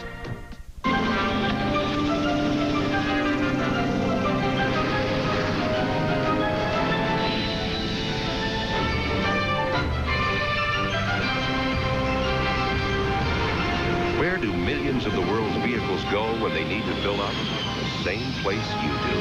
BP. Don't worry, you were here first. BP. On the move. Did he kill his wife and infant son? We've got a shooting. The truth behind the controversial Charles Stewart murders. Good night, sweet wife. Tuesday. Visa honors America's Olympians, like Lily Leatherwood of the University of Alabama and Forrest Towns of the University of Georgia. Today, collegiate athletes are in training for the '92 Olympics. And Visa will donate $1,000 to each of these universities and $1,000 to the 1992 U.S. Olympic team for their efforts in the development of our future U.S. Olympians.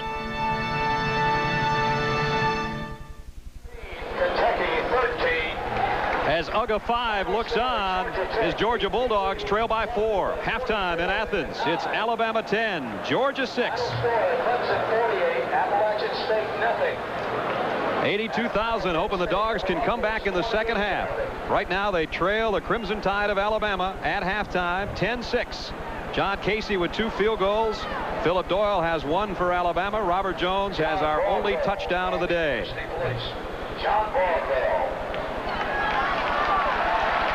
Pretty much how we expected it to go, though, Brad. You know, Alabama very successful on the ground. You see they've got 200 yards of total offense. A lot of that has come on the ground with them rushing the football. And defensively, they've got 3 sacks. Alabama's mixed it up well, and they lead 10-6 at halftime. We'll return to Sanford Stadium in Athens after this message and a word from your local station.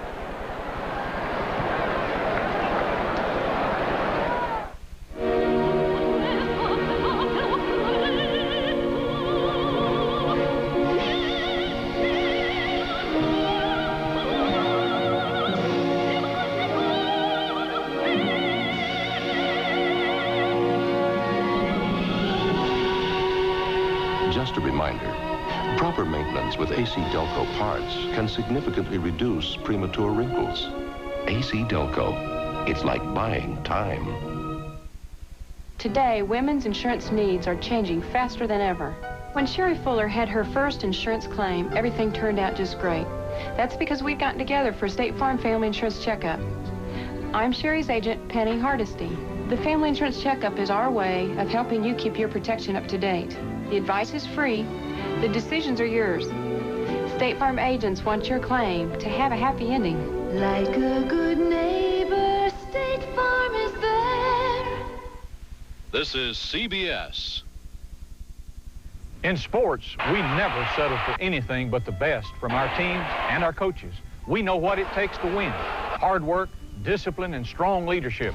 That's exactly what Alabama needs to compete in the 1990s for good jobs, quality education, and a good life for our hard-working families. We can't just sit on the sidelines while every other state is running for the goal line. What we need is leadership. Leadership to bring our state together as a team. With strong, progressive leadership, we can win. Honey, I was wondering if what you were doing for the rest of your life. We're getting married. Honeymoon cruise, career for a few years, then kids. Little Kids, league. no matter what your plans in life might be, Big house. Alpha has a life insurance plan flexible enough to meet your needs. You become president of the company. Then we retire. What do you want to do tonight? I don't know. I'm flexible. Flexible. Meet the class of 2001. They're getting a head start on the future with Food World's Apples for Students program. With a little help from you, your kids can too. Just save your red Food World receipts and give them to your child to take to school. When the school collects enough, they earn new Apple computers. So start saving for their future now. Because if enough parents make the trip to Food World, who knows how far their kids can go. You're watching TV 42, your action sports station. Back in Athens with Dan Jiggetts and Mike Joy. I'm Brad Nessler. We're set to start the third quarter. Phillip Doyle's got it teed up. Chad Wilson and Andre Hastings, the deep duo for Georgia. Wilson will take it a yard deep. Across the 20. Nice run back by Wilson, his second of the day. This one good for 33 yards. You have to wonder what went on at halftime in the Georgia locker room. Mike Joy's got more on that. Mike? Well, Coach Goff told his defense they were playing hard. They needed to play a little smarter. They messed up on a couple of big coverages, and that allowed Alabama to break the big play. He likes what the offense is doing. I think you'll see a lot of those toss sweeps to the short side of the field in this half. They told his offense's main mission was to keep the Alabama offense off the field.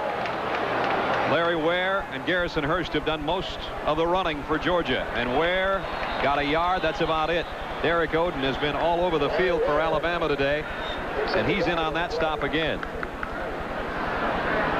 Got some help from Stewart, the nose tackle. Big fella who started his career as a fullback. He's been all over the place. Yeah. Now a nose tackle. He's one of those guys, you know, they always talk about working up and working down the ecological chain. Well, now he's down on all four. He went from about 235 to 280. So he did it all in the weight room. Georgia 2nd and 9 as they open the third quarter on offense. Ware had an opening, bounced off one man and got across the 40. Tough run for Larry Ware out near the 42. Yeah. Byron Holbrooks, the nose tackle, in on the stop that time. Right, one of the things is happening on the left side of the offensive line. Watch Phil Rosenberg and William Wynn. Wynn tries to block down number 52, trying to clear that area up. But what you got to be able to do is block off that inside linebacker. If you can pick him up, chipping off, then you get a real big run out of it where you want to run. And Larry Ware doesn't have to break it all the way outside. Ware found out where and came up just 1 yard short. Oh. Third and a goal. Third down and a yard right here. Play action. Talley just got rid of it. And complete first down near the 43 of Alabama to Kevin Maxwell. Talley paid the price, but he got 15. George Teagan was on the coverage, and George tried to settle back and break back to the football as a cornerback and just slipped down in there. But watch the price you talked about that Talley paid when he went through on the play action here. He got wrapped in the back after he released it. But you can see he completed the football, and that's because Teague, as you saw right at the top of the screen, had slipped down already. a toss sweep. Got to the 40. Where's a tough little runner? And that's how the coaching staff describes him. They say he's a little back, but he's a tough guy. They are going out to that perimeter, though, as they said they would. Mike told us that that's what they talked about in the locker room at the half. They're trying that perimeter of the Alabama defense. Gene Stallings is going to say to his safeties, get up and give me some support on that corner. 2nd and 6. Ellis in motion. Garrison Hurst this time. And the freshman tailback to the 37 of Alabama. Stacey Harrison made the tackle. I tell you what, the big men up front love this kind of football. See, you get down in there, it's a natural grass field, so when you fall down, you don't get hurt. I mean, you just line up and just wrap some people. You know, that's what it's all about. You get all that fancy moving around, the motion and all the wideouts coming in. Hey, just line it up and let's see who's the better guys up front. Last time on 3rd down, Georgia went to the play-action pass. This time, Maxwell and Hummings, the wideouts for Talley. 3rd down and 3. Talley's in trouble. Spencer Hammond, who drilled Talley after he threw his last pass, gets to him that time. One of the nice things that Alabama does is they mix things up extremely well. Nice to look at Spencer right there. But on the right side of your screen now, you're going to see him, number 44, coming in on the blitz backside. Little play action fake there. Everybody's trying to go down the line. Then Talley wants to come back out on a naked bootleg. But the problem is Spencer Hammond was standing there waiting for him. He stayed at home. You get no backside help there, do you? No. You're all out there by yourself. You hope you fake the defense out. Scott Armstrong to kick. Jeff Marshall, the deep man for Alabama. High spiral. Georgia trying to down it. Can't quite get there. Nice effort, but it'll be Alabama at its own 20-yard line on offense. Ray Goff, Moultrie, Georgia, his hometown. The only 3 years he hasn't been in this state having something to do with football was as an assistant at South Carolina for 3 seasons. But 8 years under Vince Dooley, now in his 2nd season at the controls as head man. Finished 7th in the Heisman balloting back in '76 as the starting quarterback and SEC Player of the Year for the Dogs. He's been here a long time. Says, I don't want to coach anyplace else. Anderson. The Dogs having a hard time bringing him down. He picked up almost 9. One of the things that is so beautiful about the counter train, we keep talking about it, but if you can hold it right there, watch these two guys now, particularly watch the guard come around and throw his block at the point of attack. That's Robinette, number 50. This is what this play is all about. You get out there, you let those big linemen pull a little bit. Right there, he gets on Mo Lewis. Mo Lewis did a pretty nice job, by the way, of putting that shoulder in there and dumping Robinette after he made the contact. I have a good feeling about Mo Lewis, number 57, on that Georgia defense. I think he's going to be a very high-round selection in the NFL draft. Outstanding speed, outstanding character. We talked a little bit about his pro aspirations, and all he said was, I want to be an assistant coach and a teacher someday. Yep. So he doesn't look too far down the future because you might miss something that's going to happen today. Alabama at its own 32. Screen pass, Anderson, one-hand catch. This freshman has had quite a day already, and I think he's got another first down for the Tide. Ralph Thompson finally brought him down. One of the state's top 10 players, Chris Anderson, out of Huntsville, Alabama.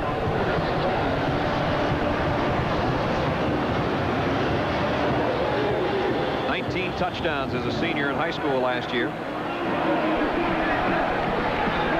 Gets Alabama another first down at the 42-yard line. Play fake by Hollingsworth. And the ball tipped and almost picked off by John Allen. In Athens, Georgia at Sanford Stadium. 58th meeting between the Georgia Bulldogs and the Crimson Tide of Alabama. 82,000 plus on hand here today, and it is 10-6. Alabama holds to the lead with 10:01 to go, third quarter. Brad, this is my first time down in the SEC doing a football game. It's really kind of special down here. You come in and everybody's excited, everybody's in school colors and just getting pumped up for the football game. You know what they say, Southern football is like a religion, and every Saturday's a holy day. Hollingsworth all day again, but he runs out of time and he's dropped for a loss.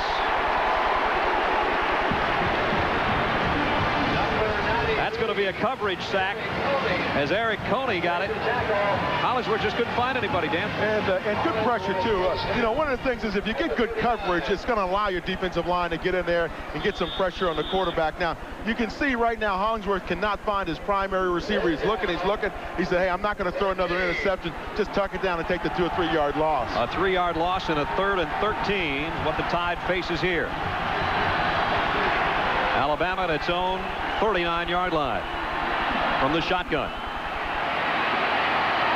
Hollingsworth. Incomplete. Intended for Lamont Russell, and he led him badly. And Brad, when you see the quarterback hopping and doing that hot foot in there, then you know things are not going well. The timing is just a little bit off right now for Hollingsworth. Now look at this. The receiver, Finkley, thinks that he's open running down the sideline, but one of the problems is if you are open, start running. Don't look back. Not a good punt. Fair catch called for by Georgia back at the 32-yard line. Their offense will have it back when we return. 9:03 to go, 3rd quarter. At the 32-yard line, it'll be first down. Getting to know you. Getting to know all about you.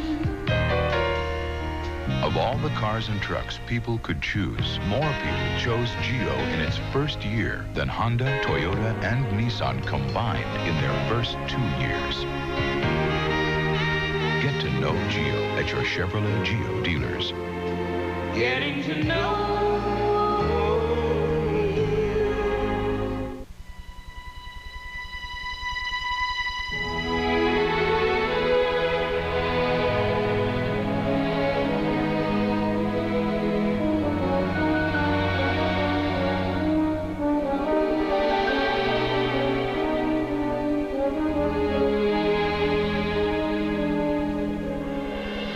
What is it that makes the world so great? Is it the beauty we see everywhere we go? It is. But probably what really makes the world so great is people. We think the same way about our airline, United. Come see what dedication is all about. Come fly the friendly skies.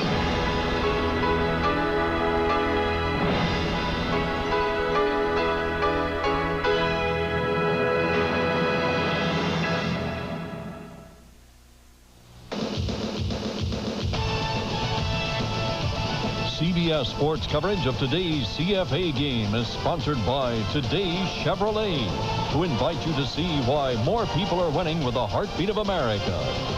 United Airlines, serving over 200 cities in the U.S. and around the world. Come fly the friendly skies. And by Bud Dry. Why ask why? Try Bud Dry for refreshment that's beyond question. Back at Sanford Stadium in Athens, Georgia. The hometown Bulldogs trailing the Crimson Tide of Alabama 10-6 with 9:03 to go, 3rd quarter. Greg Talley at the controls. Had the pass in the hands of Chris Broom, his tight end, and Broom couldn't hold on to it. Here's what's happened so far up through the midway point of the 3rd quarter, as Alabama got on the board first with a field goal, and you can see their total offense and the fact that they have mixed it up well. Hollingsworth looked better in the first half than he has in the second. 4 sacks by the Alabama defense. Really been the story for them. They've really gotten after Greg Talley to this point. Not let him get comfortable in the pocket. Garrison Hurst broke 2 tackles. Got to about the 36-yard line. Jeremy Nunley made the tackle defensively. I think it was Byron Holbrooks, who was number 79 for Alabama, that really messed the play up there. He's coming all the way from the backside. It's a counter trey. Okay, you roll it, guys. Now watch 79 follow Lamont Tellis. Watch Holbrooks follow him down this line of scrimmage. He says, hey, I've seen this play a few times today. I think I might know what you're doing. But the danger there is if you come back out, fake that play, and then come back with a reverse, he's in trouble. Talley on 3rd down. Completes it to Andre Hastings, but he's about 2 yards short of the first down. And Georgia will have to give it up again.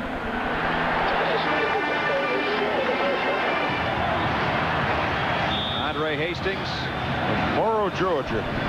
final decision came down between Notre Dame, Miami, and Georgia. And quite frankly, he shocked some people when he opted for Ray Goff's Bulldog program, because you just haven't thrown the football as much as, say, Miami. You told me the story about him switching hats in the middle of a press conference and shocking everyone. It sure did.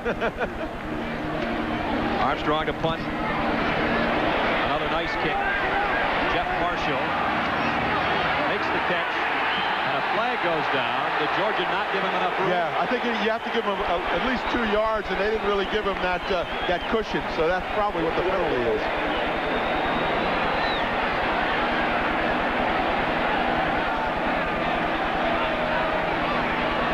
They're going to walk it off against Georgia. Violation of the 2-yard buffer zone, 5-yard penalty from the spot of the foul, push down. Sometimes even when you try to do the right thing, it's hard to get out of the way.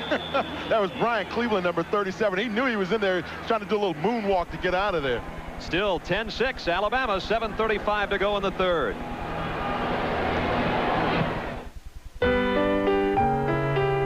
The Mona Lisa has no eyebrows. Venus de Milo lacks arms. Chickens have no lips. Why ask why? Try Bud Dry. It's cold filtered for smooth draft taste and dry brewed for no aftertaste. So when it comes to refreshment, nothing's missing.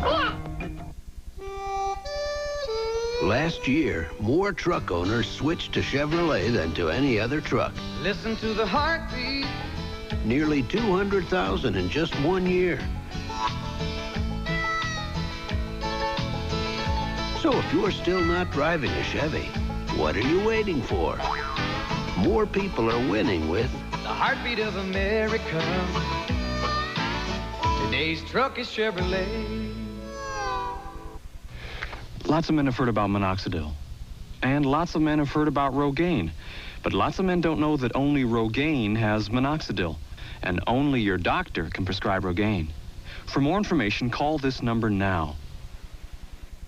If you want to get the complete story about Rogaine with minoxidil, what it does and how it does it, see your doctor or call 1-800-556-4800. Upjohn Information Center. That's 1-800-556-4800. When Buck takes in an ex-con, Have I seen you somewhere? what will Grandma do? You're gonna marry him? Art Carney and Audrey Meadows together again on Uncle Buck Monday. With a 10-6 lead, Alabama works from its own 26-yard line. Here with 7:35 to go, third quarter. Hollingsworth has a man wide open. Donnie Finkley is going to have a first down out near the 37-yard line. Pickup of 11 yards. Mike Joyce found some oddities today. I think he has another. Mike? Well, Georgia is the only major university that honors their mascots with a final resting place in the stadium. The Seiler family of Savannah has been providing the Ugga dogs for University of Georgia. There's a damn good dog and not bad for a dog. And probably the most famous of the whole family is Ugga 4, the dog of the decade. He went to the Heisman Trophy dinner in New York with Herschel Walker in 1982, wearing, of course, black tie and a white tail. Ugga 5 is on the sideline today, the last pup born, sired by Ugga 4 and the only white English Bulldog pup of his daddy, and he hopes to carry on the tradition. His dad went to a bowl game every year, the decade of the 80s. That's a tough act to follow, isn't it? Yeah, I heard athletic director Vince Dooley said that Ugga 5 really started filling out that sweater. Second down. Over the last couple of months. He's a true freshman. Second down and 8. Alabama. Draw play. Turner to the fullback. Big hole. To the Georgia 45. 16 yards. Brad, we talked before about Hollingsworth with the play action. This time he kept that same fake, and it really put the defense in a sweat, because you won't see any linebackers coming near Turner. See, they're thinking, hey, right now, hey, what is it? It's play action. So they take off, and here comes Turner right up the gut of the defense. Alabama, I'm sure, would love another time-consuming drive, giving it to guys like Turner. As we worked our way to the 6.5-minute mark, third quarter. Got 5 more is Martin Houston, who's been shuttling at fullback with Turner. Other scores around college football today. How about that? Michigan State surprising Notre Dame. They're coming off a tough game against Michigan, though. The Aztecs have fought back against BYU. Michigan rebounds from their opening loss, and Nebraska's having no trouble with the Golden Gophers. 10-6 here, Alabama. They've worked it to the Georgia 40. Flags are down. Jones cuts outside, got a couple, that's all. Mo Lewis over there to bring him down. Brad, this is exactly the kind of drive that Alabama's looking for right now, though. They've already used up about 2 minutes off of the clock. They're probably hoping that they can get about 5 or 6 off the clock and then get in and get a score. Gene Stallings told us the penalties against Alabama motion. Gene Stallings told us he likes a 60-40 blend of run and pass. Likes that combination because he feels that not only does it give you the opportunity to burn up the clock, but also illegal puts you in good motion in the situations. backfield, not set 1 second on the offense. Repeat the down. Puts you in good situations to get the first down. The illegal motion penalty, the 5th flag on the day against Alabama. So now they've got 2nd down and 10 at the Georgia 45.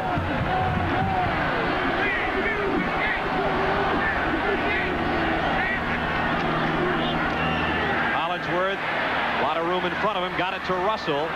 It'll be a first down, Alabama, near the Georgia 34-yard line.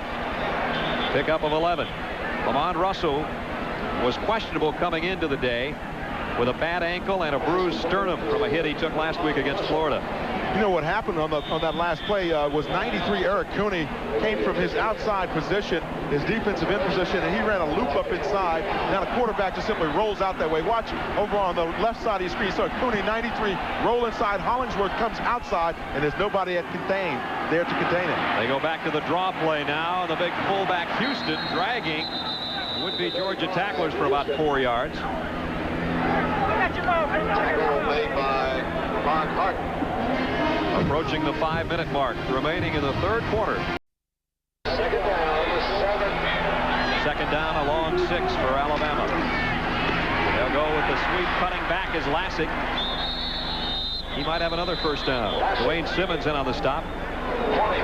One of the things you really like to see is the offensive line starts firing out, moving people off the line of scrimmage, particularly at this point in the game. Okay, roll it, guys. Watch the right side of that offensive line for Alabama. Good movement up front, and that's what you want your people to do. Start moving that defense off the line of scrimmage. It clears it out so your running back can see downfield and see where the opportunities are. 3rd down and inches. Straight ahead and up in the air is Jones. We've seen him go airborne before today. Once for a touchdown, this time for a first down. Oh, Brad, I want to tell you something. Roger Schultz and Trent Patterson, 66 to 65. That's the way you want to do it up in the middle. They moved the line back about 5 or 6 yards. And as you can see right now, there's a big void right in the middle of that line of scrimmage. And you can see those guys 5 yards down the field with their blocks. All the way to the Georgia 22. 1st and 10, Alabama. First man, nowhere to go this time for Kevin Turner. Mo Lewis made the initial contact right there, number 57. Led Georgia in sacks last year with 10 and came out of the same high school as Richard Dent. His high school coach says, hey, he's a better player than Richard Dent was at this stage. And he told us, he said, hey, I don't know how they can compare us because Richard didn't even play defense. And he said, why not? He said he couldn't block offensively, so they moved him to defense later on. But he was an offensive player. We promised Mo we'd pass that along, so if Richard Dent was watching, he'd hear it. 2nd down and long for the Tide. The counter, Jones to about the 13. I think he might have another first down. Wayne Simmons in on the tackle. Jones with a nice run. Chris Robinette, the senior out of Enterprise, Alabama, number 50. Watch him throw this block. One of his heroes is John Hanna, who was a great offensive lineman in the NFL as well as college football. And those are the kinds of blocks that John Hanna used to throw. Those pancakes, you know, you put them out there, put a little syrup and butter on them, and just let your back run it up. I jumped the gun on Jones. He didn't get the first. He's about a yard short. Quick snap. Turner, the fullback. Will be close. Simmons made the initial contact, and then John Allen helped out. They may have to take a look at this one. Is this going to be an east spot or a west spot?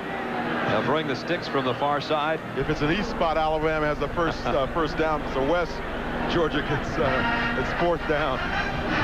You know what Ray Goff's hoping for.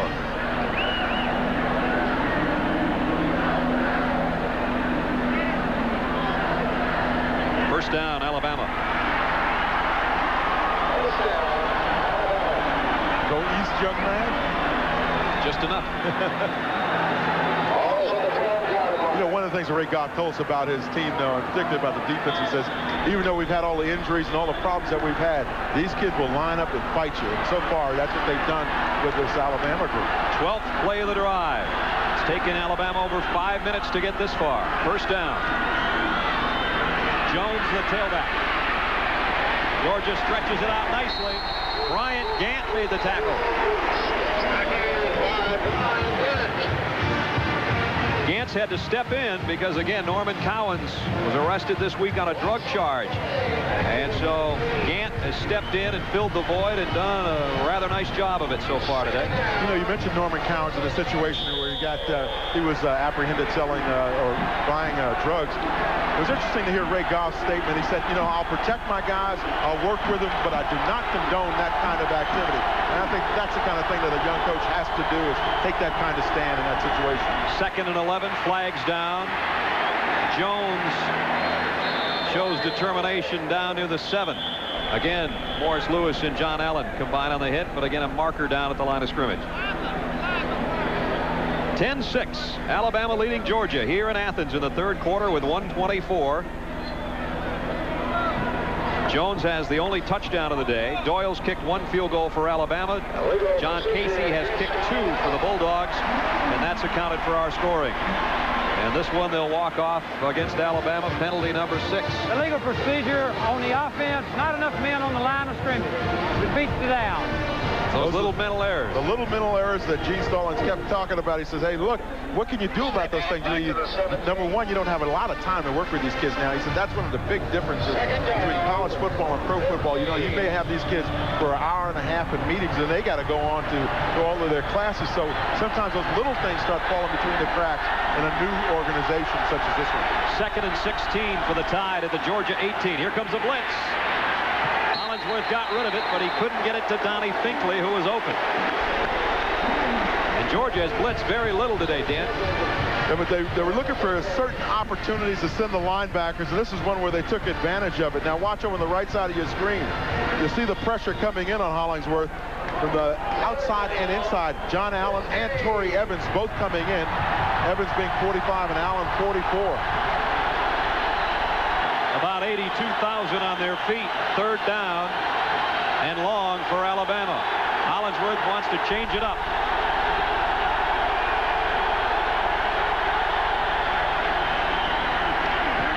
Quick hitch to about the 9-yard line to Finkley, but well short of the 1st down. And Finkley looks like he's hobbled there. Someone landed on his ankle, I believe, but a good decision there by Hollingsworth to check off and get the quick pop out to him. He was having a little trouble hearing, and you saw him turn around and look at the referee as if to say, I can't hear. And the referee made no movement at all, so Hollingsworth just threw the quick hitch to the 9-yard line. And now it'll bring on Philip Doyle again. Doyle on the season, 4 for 5. Led the SEC in field goals last year. This one, a 26-yard attempt.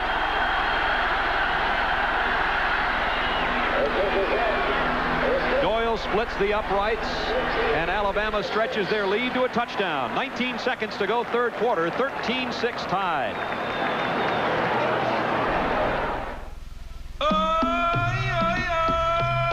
This is the shop of Samsat Pasar, a thriving establishment on the outskirts of Bangkok.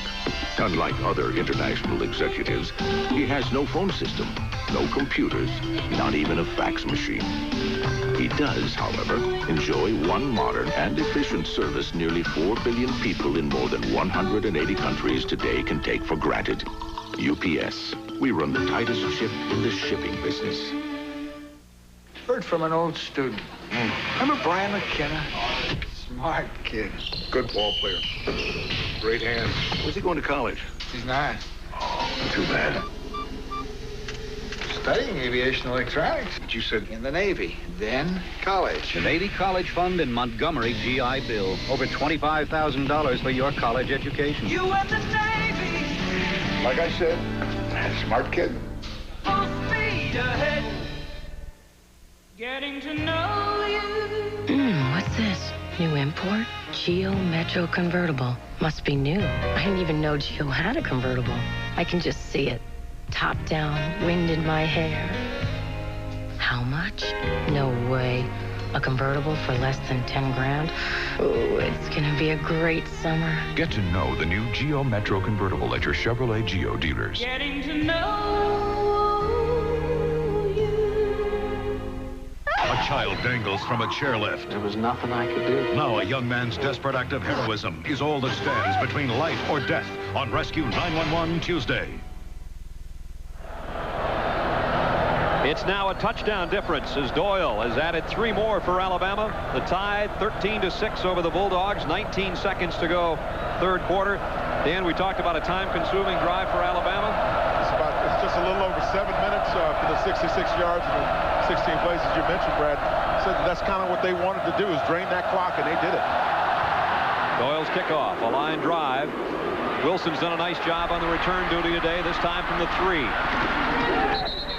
His head down and gets as much as he can out near the 27-yard line. Coming up tomorrow, the NFL Today, Greg Gumbel, Terry Bradshaw, Leslie Visser, and Pat O'Brien. Start things off for you at 12:30. Then many of you will see the Vikings and the Bears at Soldier Field. Dallas and Washington, Phoenix and New Orleans are other early games. The doubleheader, Philadelphia and the Rams. Eagles looking for their first win, or the Falcons and the 49ers at Candlestick. NFL doubleheader tomorrow here on CBS. And Harry Dog was telling you to be there. You saw him point. Larry Ware, nowhere to go as Derek Oden makes yet another tackle. He's been all over the field. 56. What do you expect from a linebacker that's from Tuscaloosa, though? I mean, you know that tradition of linebackers at Alabama. You grow up in Tuscaloosa, you're going to be the inside linebacker for the Crimson Tide. He's got 11 tackles on the day. At the end of the third quarter, it's Alabama 13, Georgia 6. Our coverage will continue after this message and a word from your local station.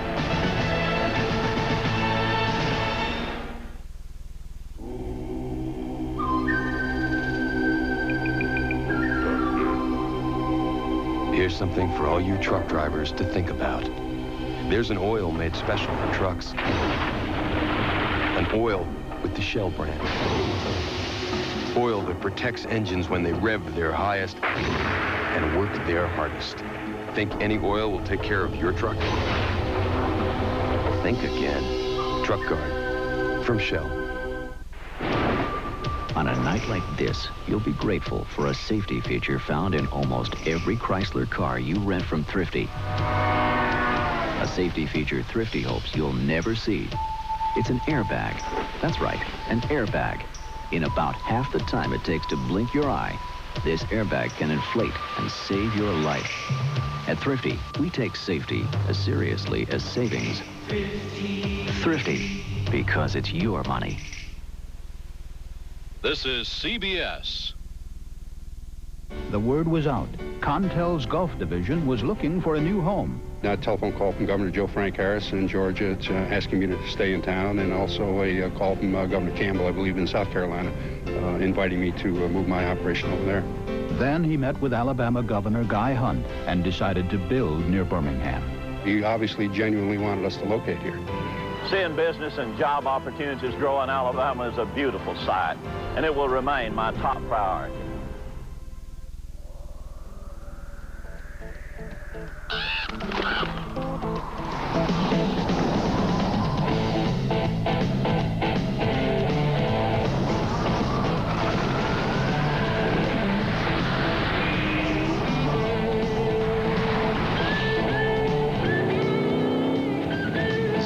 Top and Miller Lite together for the Recycler Tour.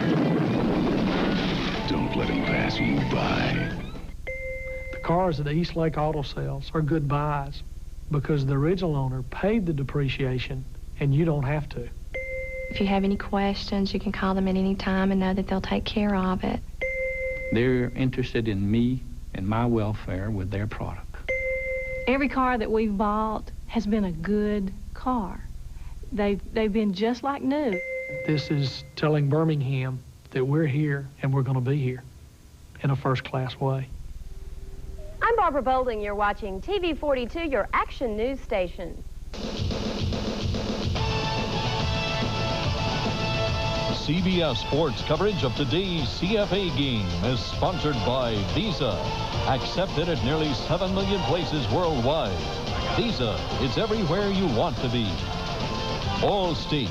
For home, auto, life, and business insurance, you're in good hands with Allstate.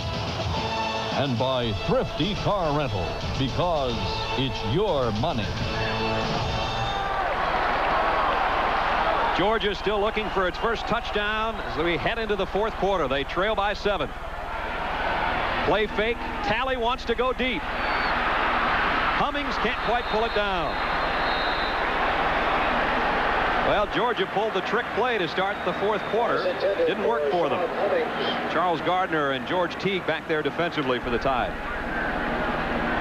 Nice concept, though, trying to run that fake reverse, then go downfield.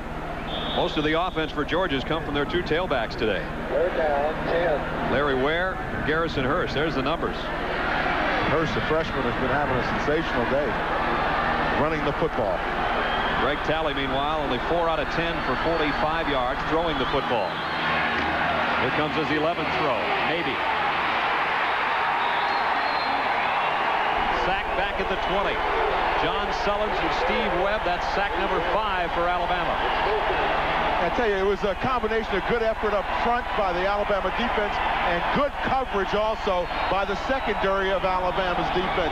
Watch the pressure up front. This is one of the reasons why Greg Talley's been having problems. He's set up right there. Now he recognized that rush is collapsing on him, and he tries to start scrambling, and he's just not a scrambling quarterback. George Hafner, the Dogs' offensive coordinator, said this is the first team that gets down in the track stance and just will come at you, and they did there. High snap from center. Armstrong got it away, not the greatest of kicks, but he handled the snap well. And he's going to get a Georgia roll out of this one. 52-yard kick with the roll. 13 minutes and 58 seconds now remaining. Gene Stalling saying, is this the day I get my first win as head coach at Alabama? Okay, now game plan if you're over on that Alabama offense. Same kind of situation. You want to drain the clock one more time with a nice long drive here, mixing it up a little short play action passes, but basically keeping it on the ground and keeping that clock moving. First down for the Tide. Hollingsworth screen again to his fullback Turner with some blockers in front. Takes the air route for a 12-yard gain and a first down. At the conclusion of today's game, we'll be selecting the Chevrolet Most Valuable Player of the game for each team. And for our 20th consecutive year through the Chevrolet Scholarship Program, $1,000 will be donated to the General Scholarship Fund of each school. Vandy with a bit of a surprise in the SEC, and Maryland has had an excellent year. Georgia Tech, about an hour drive away from where we are, rolls big. And North Carolina hands Bill Curry a loss. Alabama's going to try the end around. And Prince Wimbley's got a lot of room. To the 37-yard line. 24 yards, Prince Wimbley. Brad, remember we talked a little bit earlier in the game about how on the backside you have to stay home. Watch Cooney 93 react down. See, when you come back down like that, it's perfect timing to run that reverse. There's a block right there. That's when you want to run that reverse, when you get the defense reacting down the line of scrimmage and not staying at home on the backside, you run that reverse. Steve Buskey, his tight end, gave him a nice block. Sprung him free for 24 yards. Now Hollingsworth back on top. Wanted Lamont Russell. And he took a pretty good lick back there from Mike Jones. And Lamont Russell got hit in the sternum last week and had him out for a couple of plays. And this time he takes another shot as he's looking back for the ball. This is when the receiver is most vulnerable, and that's a nice little shot there. Kind of serving warning back that you come into that secondary, you're going to get hit. Mike Jones, whose brother Sean is Georgia Tech's starting quarterback. And I tell you, when Georgia and Georgia Tech get together, the family has a heck of a time knowing what to wear to the game. They usually just wear black because it's red and black and gold and black, so they can get away with it. Play it safe. 2nd and 10. Inside handoff. Turner, the workhorse fullback, to the 30-yard line. Brad Nessler, Dan Jiggets, and Mike Joy with you between the hedges at Sanford Stadium in Athens. It's a beautiful college football Saturday. 82,000 plus on hand for this one, and they have watched Alabama move out to a touchdown lead. Gene Stallings has 2 field goals from Philip Doyle, 1 touchdown from Robert Jones, clinging to a 7-point cushion, as Georgia's been only able to muster 2 field goals by John Casey. And there's the way it looks as we approach the 12.5-minute mark. 3rd down, Alabama. Hollingsworth, and he threw it. Sidearm, had a man open, Derek Lassick, but he couldn't get enough on it.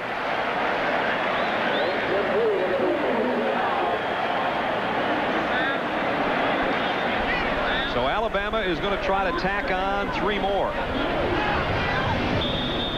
Philip Doyle, who's already connected twice today from 29 and 26, has 59 career field goals. He not only led the SEC last year, he led the country with 22 three-pointers. This one is from 47 yards, and obviously it's a gigantic kick for the Tide. Doyle got a lot of leg into it, and he got it.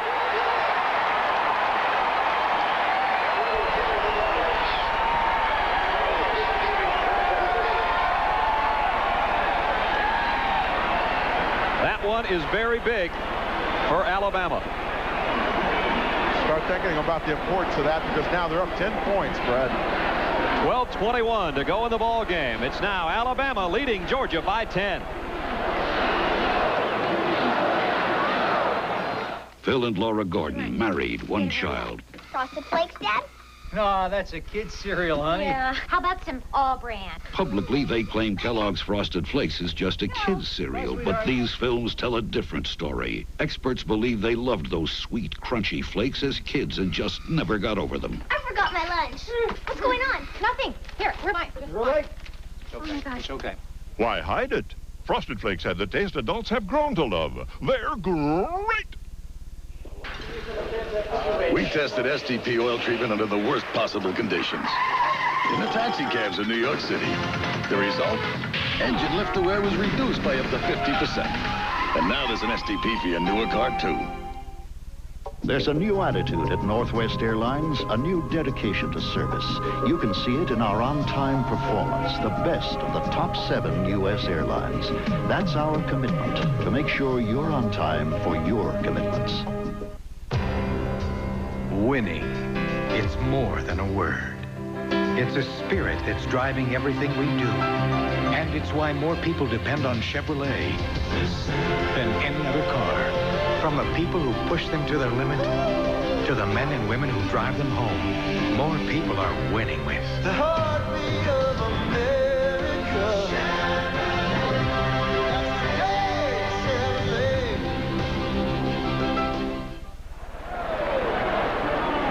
Alabama by 10, 12:21 to go in the ball game. Philip Doyle just hit his 60th career field goal. And that's his holder, Wall, who was getting more excited, I think, than Philip did. Talley, Greg Talley, the left of your screen with his helmet off. We expect to see Preston Jones in at quarterback for Georgia on their upcoming possession.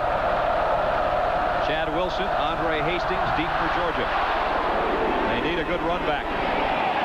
From the 10, it's Wilson. Picked his way along out to about the 26-yard line. Rip Mitchell and Mike Smith down there to make the hit. So enter Preston Jones, who started last week in the win over Southern Mississippi. The bigger and more physical of the 2 quarterbacks, Dan. 6'3", 6'4", and about 220 pounds. Can see over the line a little bit better, and he's got some playing experience, but he's the passing quarterback of the 2. Got it out to Hummings. Cummings to the 32. Be second down about 5. Preston Jones, a sophomore out of Anderson, South Carolina. They really figured now what Georgia has to do is they have to start throwing the football. I don't think there's any question about that with 12 minutes remaining in the fourth period. Now's the time to start putting it up. And, of course, that's what we said before. That's how come you're going to see Preston Jones now. Georgia's going to be in a 3 wide receiver set. Damon Evans, Kevin Maxwell, and Andre Hastings. Jones in and out of the hands of Mitchell, his tight end. It'll be third down. I'm sorry, Brad. One thing that was interesting in talking to Greg Talley about the relationship between him and Jones and the rotating of the quarterbacks, he said, you know, people try to make a lot out of that, but really we're best friends, and we both kind of look forward to the opportunity to help the other guy and get in there. When you get your chances to play, you go ahead and take advantage of it. But there's no animosity between the two. While Talley started all 12 games last year for Georgia, Jones was in and played a lot. And he's in relief duty again. Third down. Here comes a blitz. He got rid of it, but he couldn't quite get it to his tight end. Robert Stewart applied the pressure. My guy, Robert Stewart. Here's a guy who likes to, you know, his best movie is Nightmare on Elm Street. If you're the quarterback, you know why. Number 34, right in the middle of your screen. How'd you like to see that happening in front of you? Scott Armstrong in for his 7th punt of the day for Georgia. And Jeff Marshall, back for Alabama, has mishandled one today. And again, he'll call for the fair catch. And takes it safely near the 36-yard line. 11:49 to go. Alabama by 10. First down for Alabama. Along the edge of San Francisco Bay, just off the Embarcadero, you'll discover the Fog City Diner. Elegant as a formal dining car, yet friendly as a Main Street cafe, where people reserve weeks in advance to taste the red curry mussel stew or the grilled chicken with roasted peppers. So leave your troubles behind, but bring your Visa card, because at Fog City, they take things easy, but they don't take American Express. Visa, it's everywhere you want to be. You need 2 hands to count all the special rates and discounts on Allstate car insurance. For more than one car, pickup trucks, anti-lock brakes, airbags, good drivers, excellent drivers with Allstate home insurance, and retired drivers over 55. Pick up a phone and call an Allstate agent for details. For lots of ways to save, you're in good hands with Allstate. Allstate. Why is it so difficult to communicate? Why do people hurt each other? Why do some guys have a hard time adjusting? Why? Ask why. Try Bud Dry. It's cold filtered for smooth draft taste. It's dry brewed for no aftertaste. It's the perfect refreshment for the games people play. I'm Leslie Visser in New York. Tomorrow on the NFL Today, will the Cowboys trade quarterback Steve Walsh? We'll check that story, and we'll look at the winless Eagles, one of whom thinks there's a plot to clip the coach's wings. It is a conspiracy going on, and I believe it, and they know it, and I mean, as a player, a lot of players wouldn't come out and say things like this, but I care for Buddy Ryan as a person as well as a coach, so I really want him here. That story and much more tomorrow at 12:30 Eastern Time on the NFL Today. In the last 10 years at home, Georgia's won 85% of their games. Alabama by 10 here in the fourth quarter. Anderson off the right side. Cuts back in the middle and got met head-on by Ralph Thompson. Gary Hollingsworth has done a nice job for Alabama today. There's his numbers, and I don't think he's aware that he is an uncle. As less than 2 hours ago, Joshua Hollingsworth was born, and we congratulate Ryan, Gary's brother, and his sister-in-law, Kara. And everybody's doing well, we understand. Yeah, he told us about it yesterday. He said that they were going to induce labor because she was overdue, and he was kind of excited about the situation today, and I'm sure he'll get the message as soon as the game is over. His new nephew's proud so far. Turner in motion. And flags all over.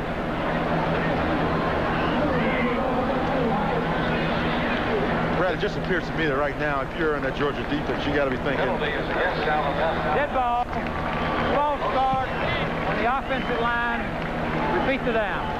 We need a big play right now. We need a turnover to get our offense back on the field. And if you can get it down here in a position that allows you to go on in and get a touchdown and get you back in the game with about 11:40 remaining on the clock. You need an interception, a fumble recovery, something like that, something very positive to get back in the ball game. The only problem for Georgia, here we are in the fourth quarter of the third game. They are without an interception this year.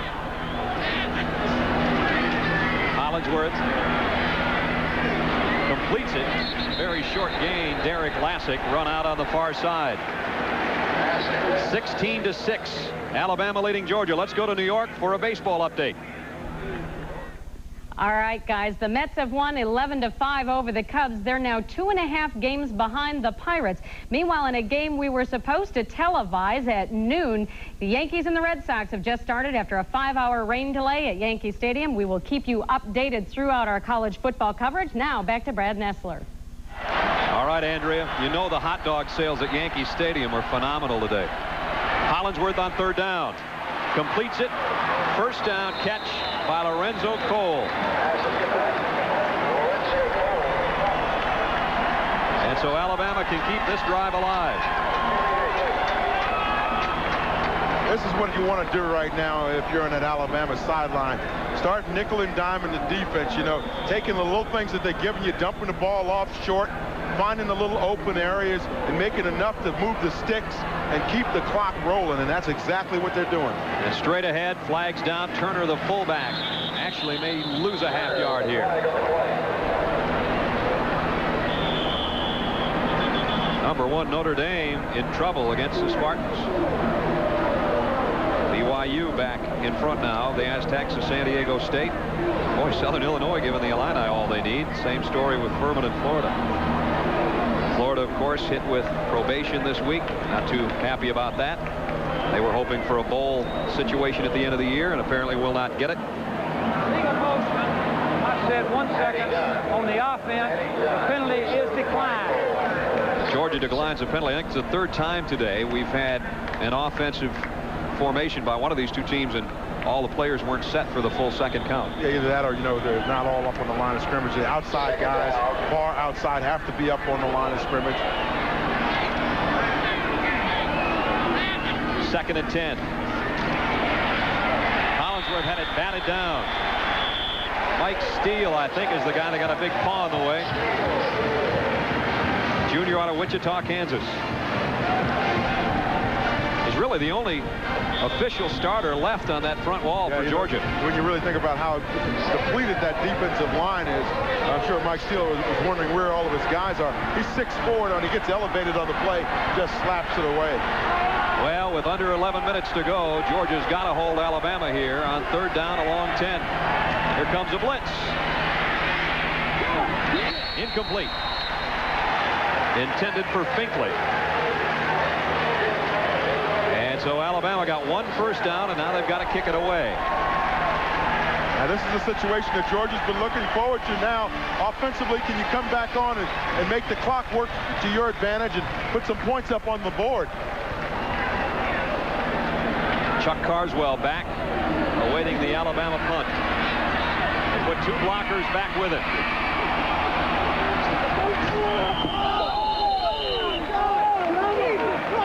Got it out of bounds at about the 30-yard line. Brad, there was a block on the play. Number 48, Andre Washington, with a stick of the game. Still, Alabama leading by 10.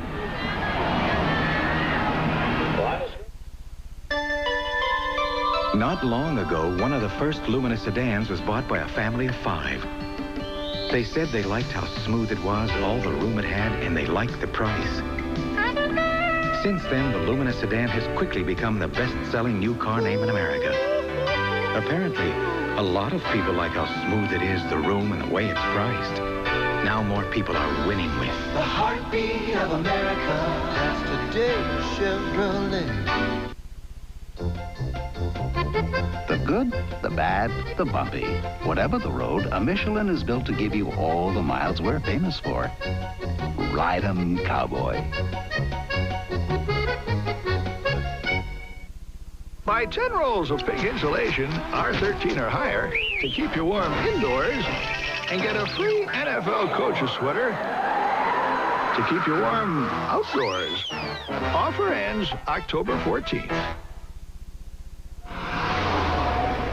Sometimes, without any warning at all, cars and trucks quitting before their time, before their owners get the most out of their investments.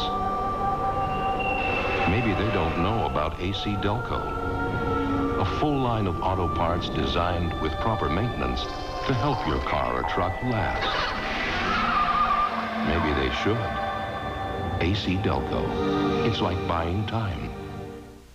Thursday, the ultimate terror runs wild in Central City. But is one man fast enough to stop it? The Flash. Special time, Thursday at 8:30. 10:40 to play here in Athens, and Alabama clinging to a 10-point lead over the Georgia Bulldogs. So you want to play special teams. Check out the hit at the end of this play.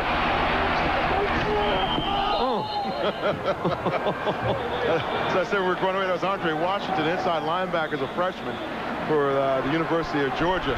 That's what makes the film session on special teams kind of special, when you get to watch those kind of sticks. Bulldogs line up in their 3 wide-out formation for Preston Jones. Screen to Hurst. He can run. He got 16. He has been the Georgia offense today.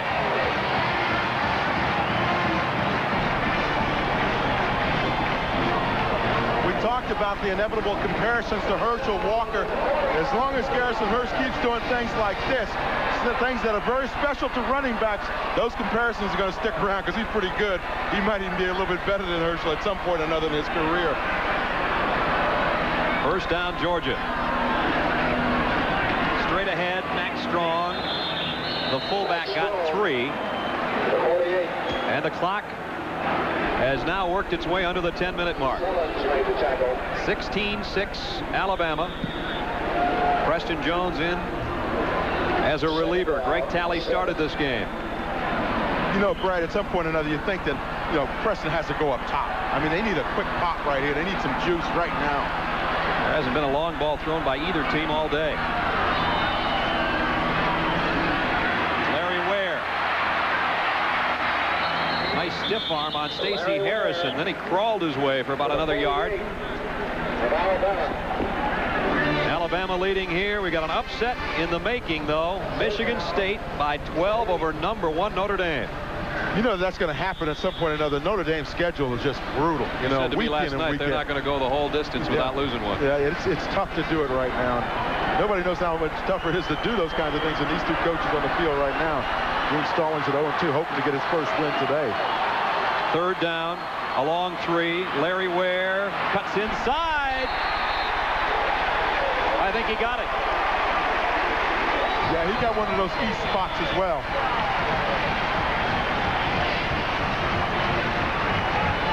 Excellent effort on the play. Now, you know, one of the things you look for if you're running backs and running in traffic, running in tough situations like Larry Ware is here, you want to see him with that little bit of desire to get that first down, that little extra effort that it takes to be successful on the play. And that's what Larry Ware showed us there from Montgomery, Alabama. Don't you know he'd love to be the guy that comes out the shining star of this one. Jones. Damon Evans. First down, Georgia.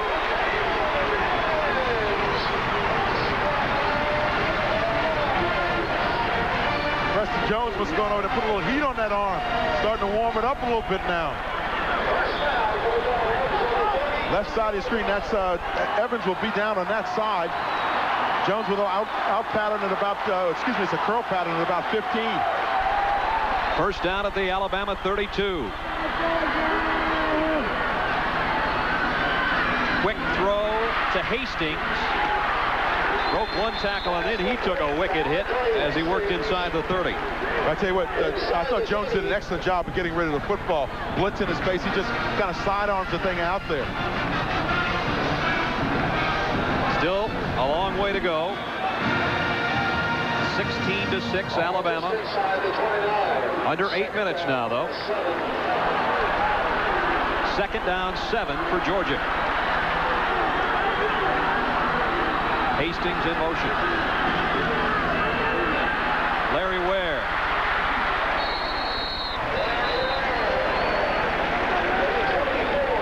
Stacey Harrison and Spencer Hammond tripped him up. And I'm not so sure if Spencer Hammond doesn't make that stop that he doesn't score. He's rolling when Hammond just kind of reaches out and looked like he just grabbed his foot. Larry Ware comes out. Garrison Hearst checks in.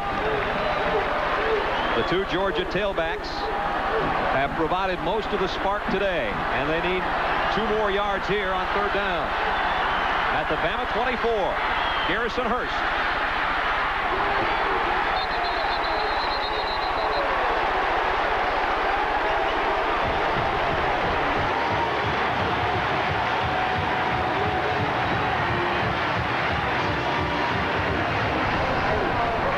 Savvy move by Hearst. He got the 1st down and got out of bounds. And I like the extra effort that he gave on the run. See, because right there, he legitimately should have been down, but he exploded through the tackle and got the extra yardage for the 1st down. 6:58 to play. 16-6. Alabama. Hearst stays in there as a single setback. Here he comes. To the 4.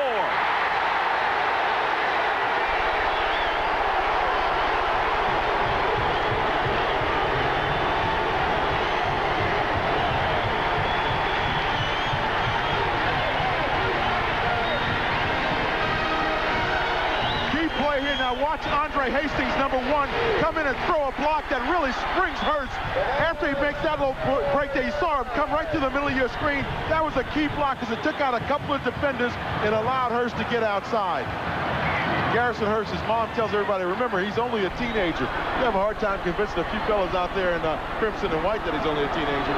You've made the comparison, and many have. Garrison Hearst and the Herschel Walker connection. They're not really built the same. Garrison Hearst said, you know, I don't mind the comparison. I love being mentioned in the kind of company Herschel kept. But his mom says, I've never even met Herschel Walker. Don't tell me my son is like Herschel Walker. I tell you what, Herschel is a wonderful human being. Any comparisons to him, you've got to be pretty appreciative of. He's something else. Oden, who's had such a great game, a little shaken up on that last play. And watch again for number 1, Hastings coming in on the block. Good blocking up front by the offensive line, but this block by Hastings downfield was one of just enough to get the guy off balance and clear out the area. 1st and goal, Georgia at the 4. Hearst got 1. Rodney Helton made the hit. That was the 10th play of this Georgia drive. And the nice thing about running freshmen up in there is that they're so young that Ray Goff doesn't have to worry about them getting tired. They got plenty of energy. Just like your kids at home, they never slow down. To have a chance to somehow pull this off, Georgia needs 2 scores. First, they need 7. 2nd and goal at the Bama 3. Jones. Nobody home in the back of the end zone. I tell you what happened. Garrison Hearst was going to try to come out on the route and got knocked down when he went through the line of scrimmage. And as a result, Preston Jones just unloads the football. But, you know, hey, I'm not going to take the loss. Just put it up in about the 5th row. A sea of red and black here between the hedges. The Bulldogs, who've been to 29 bowl games, and a good chunk of that under Vince Dooley, who's now athletic director. Ray Goff, who played and was an assistant under Dooley in his 2nd year at the helm of the Dogs, and watching his Bulldogs 3rd and goal at the Bama 3. And Preston Jones says, we're going to have to talk this thing over. This is too important. 5 minutes and 58 seconds to play. Alabama trying to hold on for the win. They say the one on top has all the power. Which could be why more truck owners switched to Chevy last year than to any other truck. The top standard horsepower and the top available horsepower, our 454 SS, help make Chevrolet America's favorite half-ton pickup. For power at the top, more people are winning with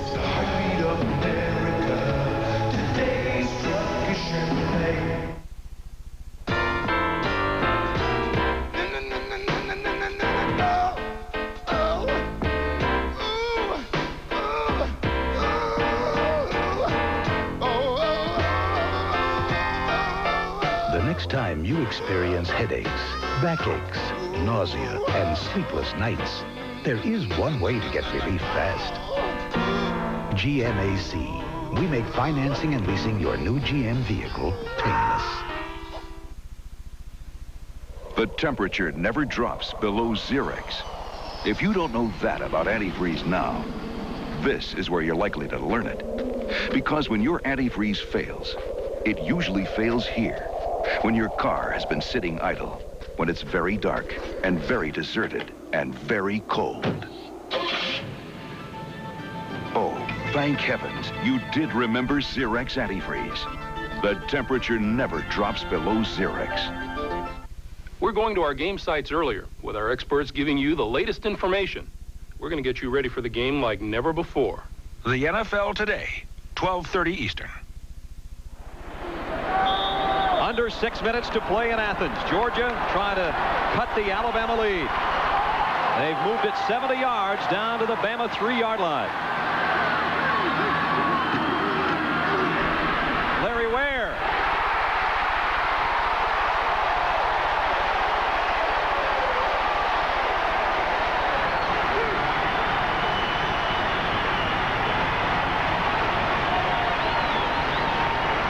He's shown his wares all day long. Touchdown, Georgia. Yeah, we'll figure one of two things. Either going to try to run the toss or try to go to Hummings, their most experienced wide receiver, or some kind of a little pick play down in there, real close to the goal line. It ends up being Larry Ware. His third touchdown of the season. Folks, we told you earlier about Larry Ware and his perseverance, having played behind all those fine running backs here at the University of Georgia. Now it's kind of paying off for him.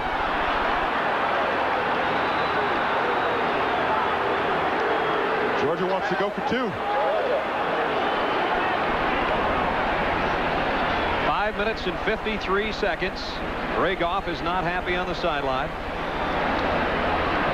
Watch Larry Ware on this play now. You know, this is developing outside. Little toss play outside. Nothing spectacular, but nice running by Ware. I thought that, you know, if you get that close to the line of scrimmage, usually down on the goal line, things get a little, you know, messy up front. Thought the offensive line did a nice job of clearing the area out, and he did a nice job of finding a hole and just really exploding up there and getting into the end zone.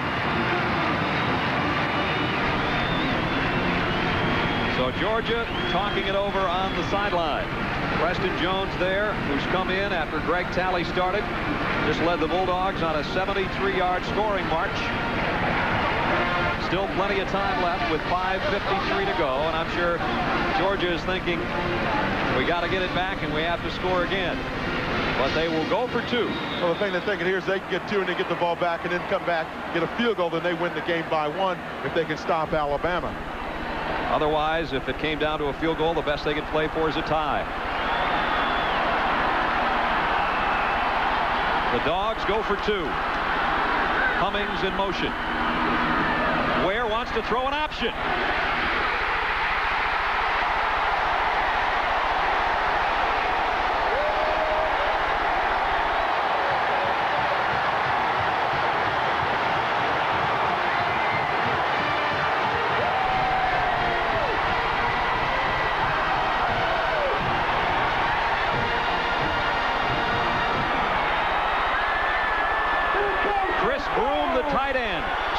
Clear of the defense in the corner.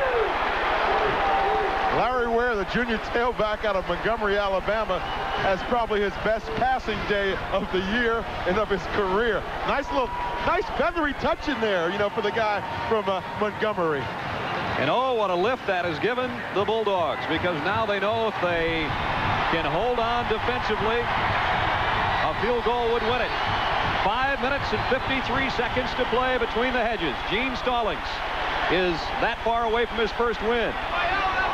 The Georgia team, knowing their defense has got to hold and give the offense another chance, trailing 16-14 Alabama. 58th meeting between the Dogs and the Tide, and it is a beauty here in Athens. I keep thinking back to something that Greg Talley, the quarterback of Georgia, told us. He said, this is the reason why you come to the SEC and you play football here.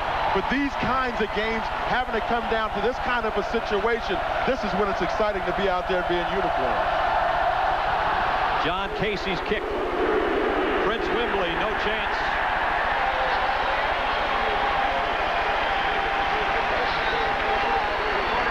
Philip Doyle started things off. A long drive ends in an Alabama field goal. It was 3-0. John Casey, after Georgia recovered a fumble, tied it up.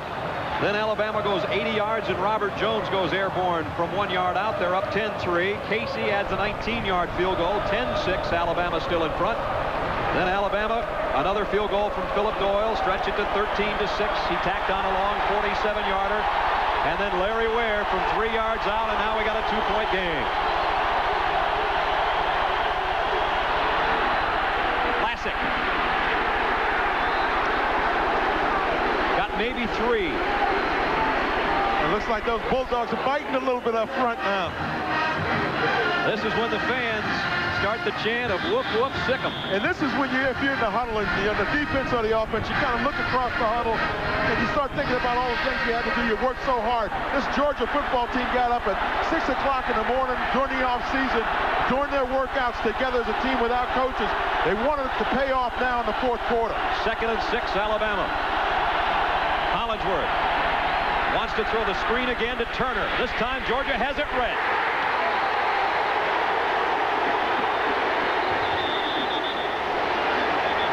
Flag down.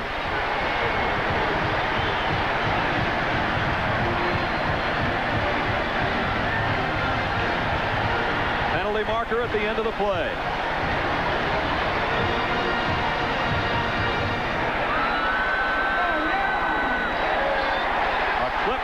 Against Alabama. Georgia, should they decline it, would bring up 3rd down and about 10. Yeah, clipping on the offense. The penalty is declined. 3rd down. You don't need a penalty flag when you're playing like this on defense. That's a stick there. That's saying hello to somebody. That's Brian Gant making sure he puts his initials on somebody. Oh, it's going to get noisy now.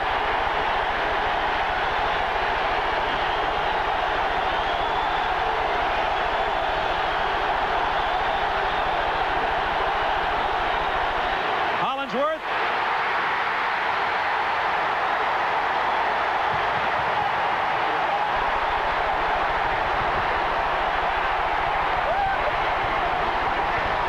Torrey Evans with the sack.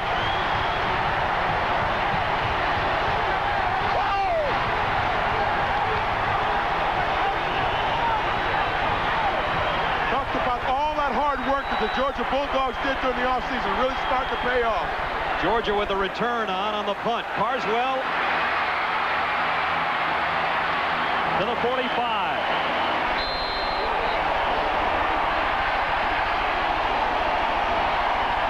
Torrey Evans, number 45, got the sack for the Bulldogs. You see him coming right down the gut of the offense right there. He gets blocked, but he's still crawling, and he grabs a hold of Hollingsworth's leg as he tries to make his move. The line of scrimmage, the Alabama 45. Georgia with 4:10 to play, trailing by 2. A field goal wins it for them. 3 wide receiver offense for Preston Jones. Cummings in motion. Hurst met head on. If Mike Joy can hear me, we're going down to the Georgia sideline. Mike?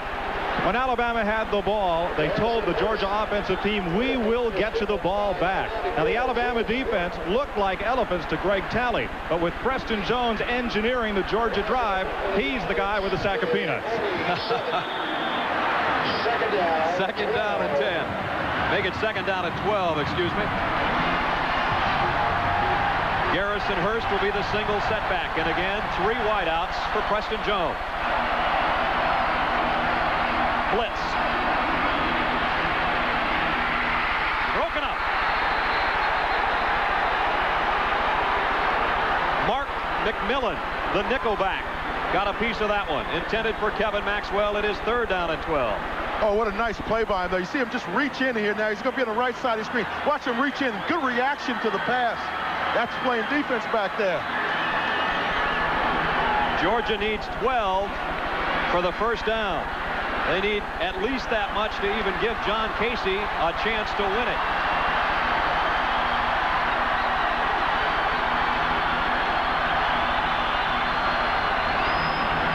Garrison Hurst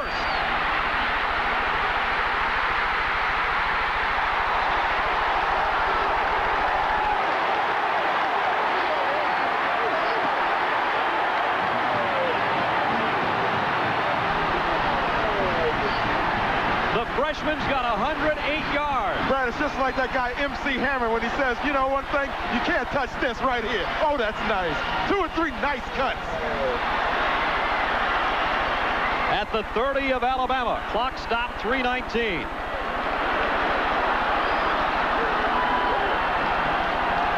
Larry Ware back in at tailback.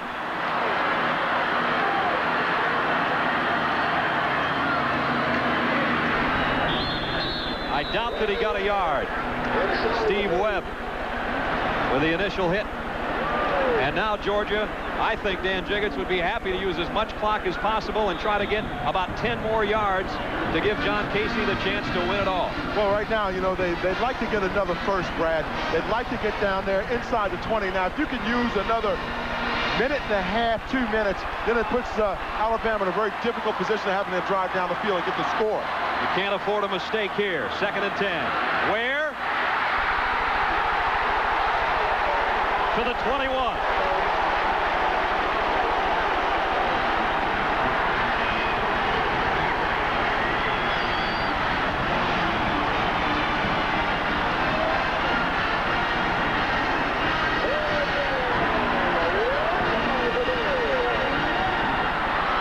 It'll bring up 3rd down and 1.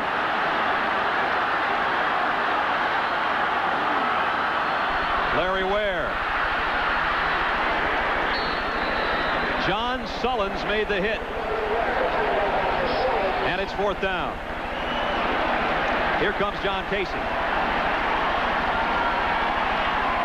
A preseason All-American candidate kicker in his senior season. And he said, I knew I was a Georgia Bulldog in the 1987 Liberty Bowl when I hit the 39-yard field goal to beat Arkansas. If he hits this one, it might be enough to beat Alabama. Casey will attempt a 40-yarder here.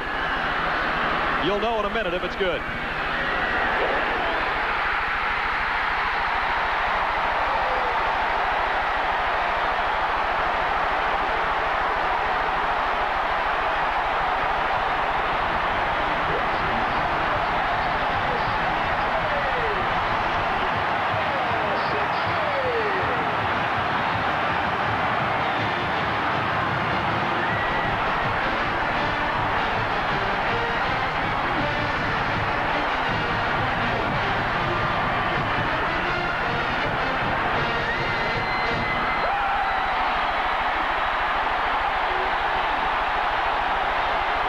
You know you've got it.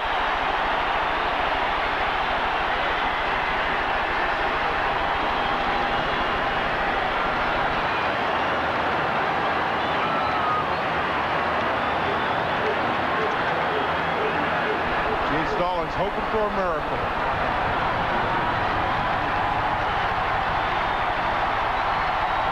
(17-16) Georgia.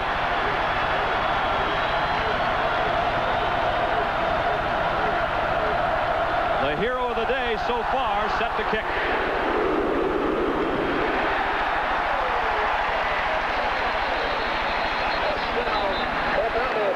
Penalty marker on the field near the 35-yard line.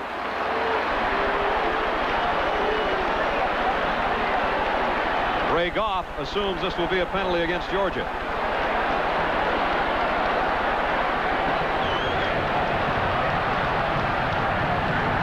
A little extracurricular activity in the middle of the field. Dead ball foul, personal foul.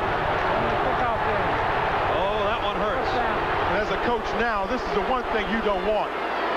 Ray Goff told us he's an excitable guy, and he's certainly excited over on that sideline. He said, if there's one thing I'd like to be more like Coach Dooley, I'd like to think before I act or speak. I tell you what, didn't take him long to say something there. Alabama needs a field goal. They trail by 1. Complete to the 41. Lorenzo Cole. What you do as a defense here is you try to make the offense burn their timeouts by making sure you contain the ball within the stripes. You don't let the receivers get out of bounds. You don't let the running backs get out of bounds and kill the clock. Hollingsworth, 2nd down and 3. He may keep it. Runs out on the far side. I think he's a little bit short. of the first down. Alabama and Gene Stallings may be looking at 0-3. That was the year I was born, and I got quite a bit of gray hair. That's a long time ago. The last time Alabama and Georgia played here, Mike Shula led a long touchdown drive and got a pass to Al Bell as Alabama came from behind and hushed 82,000. Gary Hollingsworth trying to do the same thing.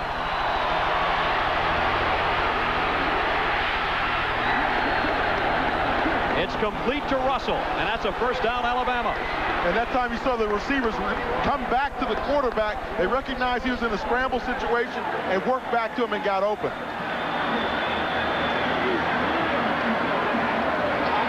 Hollingsworth can gather his thoughts as he goes to the sideline. His numbers on the day. Now keep in mind, too, I mean, he's got about 50 yards to go, and he's got just under a minute. He's got 59 seconds to do it in.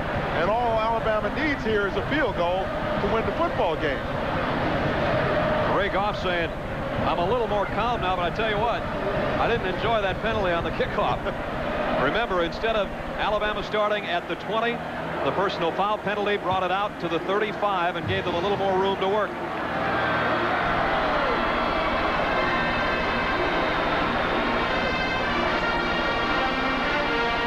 Alabama has a first down right near the midfield stripe. Don't forget the NFL Today on CBS gets our doubleheader going tomorrow. Minnesota and Chicago, the key game. Dallas and Washington. Phoenix and New Orleans. What's wrong with the Eagles? They're 0-2. They're in Los Angeles against the Rams. Atlanta at San Francisco. That's our doubleheader. Check your local listings for the game and time in your area. They don't come much better than this one. 1st and 10, Alabama. Incomplete.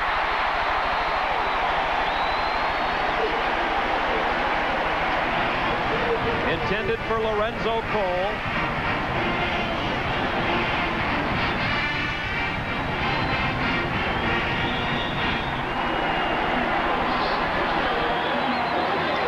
Two timeouts left for Alabama. Georgia only cares about their timeout if they have to get the ball back should Alabama score. The Tide only needs a field goal. Hollingsworth. Incomplete again. Time Georgia decided to play a little man defense, send the outside linebacker on a blitz. And it worked to flush Hollingsworth out of the pocket. It was Greg Jackson, number 54, that came on the blitz, and Mo Lewis. It's 3rd and 10, Alabama. They've got 2 plays you can bet to pick up the first down.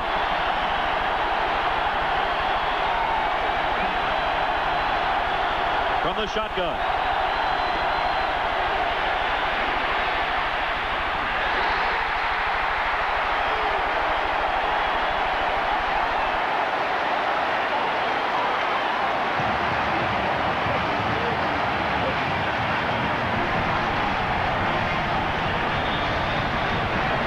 Play left for Alabama.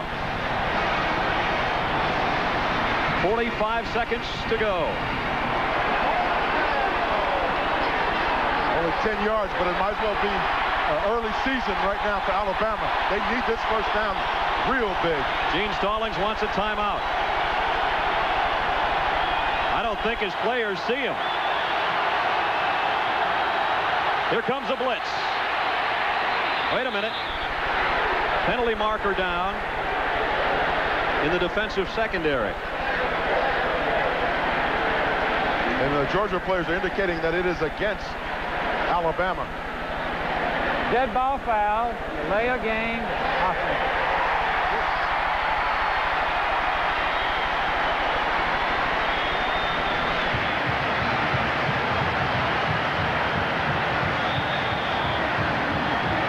We welcome those of you joining us who've been watching the San Diego State BYU ball game. We're in Athens, Georgia, between the hedges at Sanford Stadium. This ball game's come down to a 4th and 15, Alabama. They trail 17-16. Intercepted.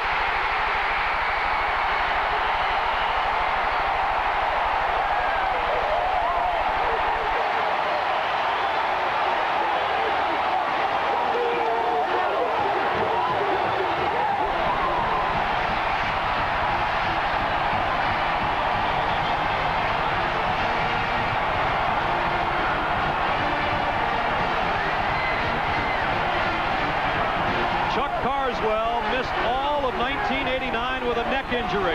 It was a question mark whether he'd ever play for Georgia again. He came up with a play of the year there. We've got a player down on the field. I'm not sure if it's Lamont Russell, a young man who was going out on the reception. It's number 32. That is Prince Wembley. What happened on the play, though, is Gary Collingsworth tried to go to his key guy, and that's Lamont Russell, number 81.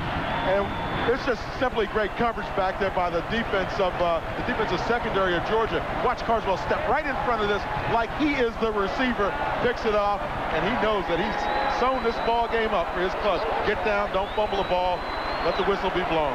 Here's the isolation. Now watch 81. That's Lamont Russell. He's going to be the go-to guy in this case. And watch Carswell react to it, coming off Prince Wembley. Now Wembley got his head snapped right there. You saw it as he was going up to try to slap the ball down. They help Prince Wembley to his feet, and he is wobbly. Chuck Carswell, elated. There he is. What's up, Steve? What's up, Chris Hill? What's up, Matt Oster? I love you, Art. I love you, David. Go Dogs! He had a whole laundry list, didn't he? And unfortunately, here comes Prince Wembley over to the Georgia sideline. On the return, there was a dead ball foul, and that backs things up to the 24-yard line. Ray Goff looking for his Dogs to go to 2-1, and they are on their way to that as we're down under a half minute. And though you feel happy for Ray Goff, what must be going on inside Gene Stallings? Because his team was leading the whole ball game, controlling the football on the ground, time of possession, running the football extremely well, and then you come down to the end of the ball game, and all of a sudden Georgia gets back in this thing on a long drive. They go for 2 and they make it, and now they come back to get the field goal, go ahead, and they stop Alabama on the key drive with almost no time left on the clock. Alabama fans so hopeful that Gene Stallings would bring back the winning legacy of Bear Bryant. Instead of bear-like, it's going to be unbearable. They'll be 0-3.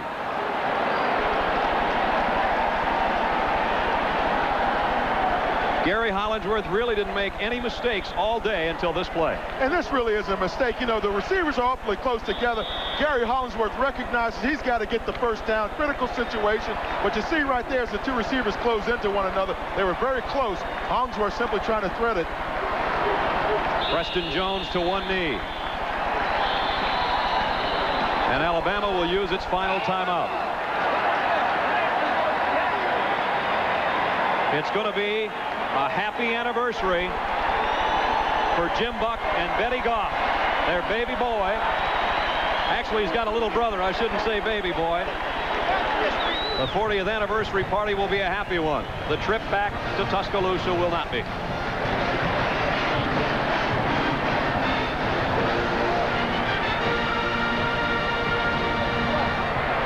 Between 1971 and 1981, Alabama lost 4 SEC games that entire 10-year period. They're about to go to 0-3. There's always that transition. Whenever you bring in new coaches, you're going to have those transition seasons. And I think the fans and the people of Alabama have to look at it that way. There's going to be a transition time right now for the University of Alabama's football team. It's not that they're not doing the right things. It just simply takes some time to make the changes that are necessary to get the program where Gene Stallings wants it. And Gene Stallings is such a class gentleman. And young Ray Goff at age 35 is about to pick up one of the biggest wins in his 2-year stay in Athens.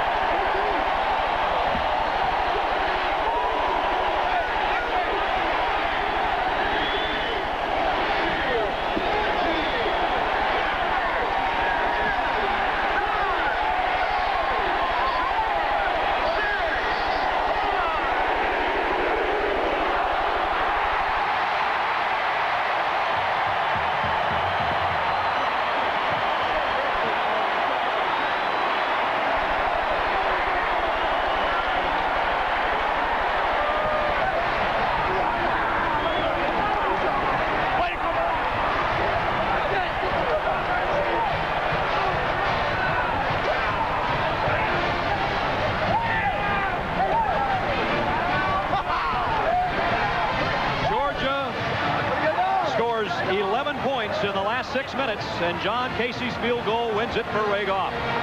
Final score, Georgia 17, Alabama 16. So the Dogs win the battle, number 58, between Alabama and Georgia.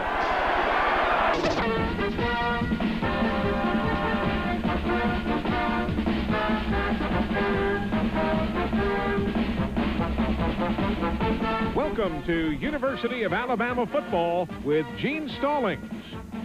Brought to you by Golden Flake Snack Foods. One taste and you're stuck on Golden Flake. By Coca-Cola and your local Coca-Cola bottler. Coca-Cola Classic. You can't beat the feeling. By Lakes Meats. When it's Lakes, it's gone. By AmSouth. Our people make life more rewarding. By Blue Cross and Blue Shield of Alabama, the caring company. And by 10K Thirst Quencher. Finally, a thirst quencher that actually tastes great. And now, with Coach Gene Stallings, here's John Forney. Hello, and welcome to the Coach Gene Stallings Show to talk about Alabama versus Georgia yesterday afternoon at Sanford Stadium. Coach, third week, third heartbreaking loss for the team. Really was. I thought the guys played hard. They did. You know, something good's going to happen to them eventually, and people ask from time to time, how's their spirits and so forth. Their spirit's good for losing 3 games in a row, and I don't think they deserve any criticism either. If there's any criticism, let it be aimed at me. Well, I'll say this. I was certainly impressed with it. It was a gorgeous sunset driving away from Athens. I wanted it to be a lot sweeter. But the people along the way of wearing the crimson and white were waving to the team, and I had a good crowd when they got back here to the airport. Well, it was, and I appreciated them being out there to meet the team. It was a good bunch, and that makes the players feel a little bit better and made me feel good, too. Seemed like they had that spirit, and so we'll take a look at the game and talk a little bit more later on. Good crowd. You know, it rained the night before the game, but it was a grass field, and I thought the field was in excellent shape. We won the toss. We elected to receive. They had a good, strong-legged kicker, and he kicks the ball over here, and Prince picks it up and gets the ball on out to pretty good field position. So we start the ball off pretty good. In fact, we had one drive that went 17 plays. One drive went about 13. Here's the first play of the game. Chris Anderson's carrying the ball, and he's going to be a fine back. I thought all of our backs ran pretty hard. Didn't make much. They started out... we eventually had to kick the ball. We started out playing defense pretty well. They completed this pass. You know, we were a little off the receiver, and it was a third down situation. The linebacker actually overran the play. Charlie Gardner making the tackle. This great play by Eric. Yeah, it really is. On the backside, they were going to run the boot, and I thought that Eric was very alert right there, and Spencer was very alert. We did a pretty good job playing their bootlegs. Here we are. Trapping for a trap, and that's Eric Curry again. He's going to be a good football player. Our entire defensive front's playing pretty good. Here we're faking the play action, going to the strong side and throwing the ball back over to Donnie Finkley on the other side of the field. I think Gary hit 9 different receivers during the game. Here we threw the screen pass pretty well, getting the ball out to Kevin Turner, and Kevin caught a number of passes as he ran pretty well. Running the draw play, I thought the draw play was a good play for us. We made enough yardage, as one of the players said in the interview, to win the game. We had like 20-something first downs. They're 14. Here we are. Both our fullbacks ran hard. Smart and Houston carrying the ball there. Watch these plays. We're running up and down the field, and, you know, we're doing good enough. Looks like it just to be counted up. It really is. That's Derek Lassick, and several of their backs ran. I thought that Philip Doyle kicked the ball extremely well on field goals. Made a couple of tackles on kickoff coverage, actually. Anyway, we had 3-0, kick off the ball to them and go down, and they were trying to get the ball to the outside, and we didn't do as good a job covering, and here we get a roughing call right there that advanced the ball on down 15 yards. So it gave them good field position to start off with. But there again, time after time, I thought our defense rose to the occasion. That's Derek Golden tipping the ball. He didn't do much. We held them. They punted the ball. Man, Nobody hates you worse than the kid, but nevertheless, it put us in bad shape. He still didn't come out with a touchdown. That's right. Defense hanging there. They really did. They did a pretty good job holding them so we can come out with a field goal. When we fumbled a punt, came up with just giving them a field goal, and yeah, well, I thought we dominated the first quarter. And as you'll see, the second quarter, we've got it now 1st and goal down on the 30-yard line. It's coming out, and this is a fine catch by Robert Jones. He was running hard and catching the ball, and advancing that thing right on down. I just knew we were going to come away with a touchdown in this particular drive. That Robert runs low and hard. That's right. I mean, he gets everything he could to put it in, and then we put it in the end zone. Actually, we run 2 plays. We run the same play twice and scored second go-around, and now we're ahead 10-3. Philip Doyle adds the extra point, 10-3 for the Crimson Tide in the second quarter. And Georgia comes back with the defense. We had a linebacker in the wrong gap right there. We were a little mixed up on what we were doing defensively, and we took the wrong gap, and they ran a little fast-hitting play and cost us a little bit. Now, right here, we just missed a tackle at the line of scrimmage. They had some good runners. They've got the ball down here now on the, looks like around the 12, 13-yard line with a pretty good drive going.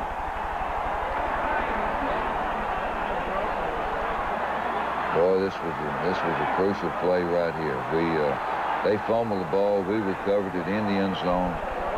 We had a late substitution. We had 12 men on the field, and they start off the ball 1st and goal on about the 3, and we hold them. Still, the defense did it. Yeah, I thought they did. They just an outstanding job. Right here, they're holding them again. Now it's 2nd and goal on the 1.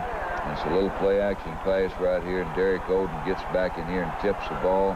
Right there, knocks it out of his hand, and makes a good play. And there again, we dodged the bullet again. Now, they come away with another field goal, but it should have been our ball out on the 20 coming in this direction, and shouldn't have had anything. Well, it should have been. Now the score is 10-6. Offensively, you see we'll be moving the ball again. Here we are throwing the screen pass this time to the halfback. We threw the screens both to the fullback and the halfback several times during the afternoon.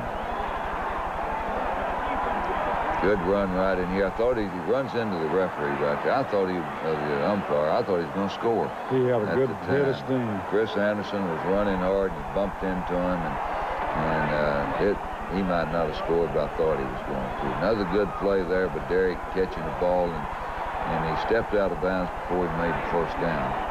And that is the end of the first half of play at Sanford Stadium in Athens, Georgia on Saturday. Alabama leading the Georgia Bulldogs. The second half is coming up, and we'll be back with that right after these messages.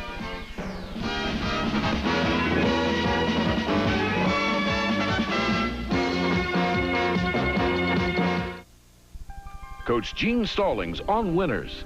It's easy to spot the winners because they put 100% into everything that they do. They want to be the best.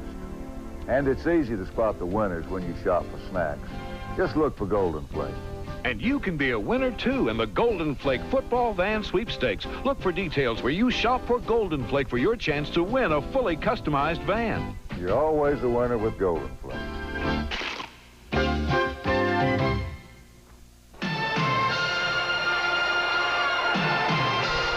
In Taste Test, 10K Thirst Quencher went toe-to-toe against Gatorade. And in round after round, Gatorade drinkers preferred the great taste of 10K Thirst Quencher. So reward yourself with the delicious taste of 10K. It beat Gatorade, and it will beat your thirst. American golf legend Arnold Palmer, always charging from tee to green. Winner of over 80 tournaments. No one matches his winning style. A man of impeccable timing. Arnie relies on his 18-karat gold Rolex Tredor Day Date. Alabama's oldest official Rolex jeweler is Bromberg's. Well, Coach Stallings, we had the lead at the halftime, and as you took the halftime break with the coaches and players, what for some of the things you discussed? Well, one of the things right prior going out to the half was what we wanted to do, whether or not we wanted to kick off or defend a particular end. We won the choice at the beginning of the game. We took the ball, and now they were going to take the ball beginning of the third quarter, but I didn't want to give them the ball and the win. So we kicked off with the win, trying to make something out of the third quarter. So we started off needing to take advantage of the wind behind us. And there was a pretty good breeze at Sanford Stadium, and we saw one of the punts from Georgia hang in the air like that. Here, Philip is kicking it off, and he ends up making this tackle. You know, he's not the least bit timid. He comes over here, and he right there, he makes a pretty nice tackle. I just hate to see our kicker. There he is, 17, getting up, making the tackles on kickoffs. But we got other people down there for it. I felt like we needed to stop them, get some field position, right off, get the ball to our offense with the wind behind us, and here they are coming out, and they throw this particular pass. We're in a semi-blitz right there, and their cornerback was a little off of him, but they caught the ball, went on down, had to eventually kick, but we didn't have as good a field position as I wanted. Played 3 or 4 running backs in the game.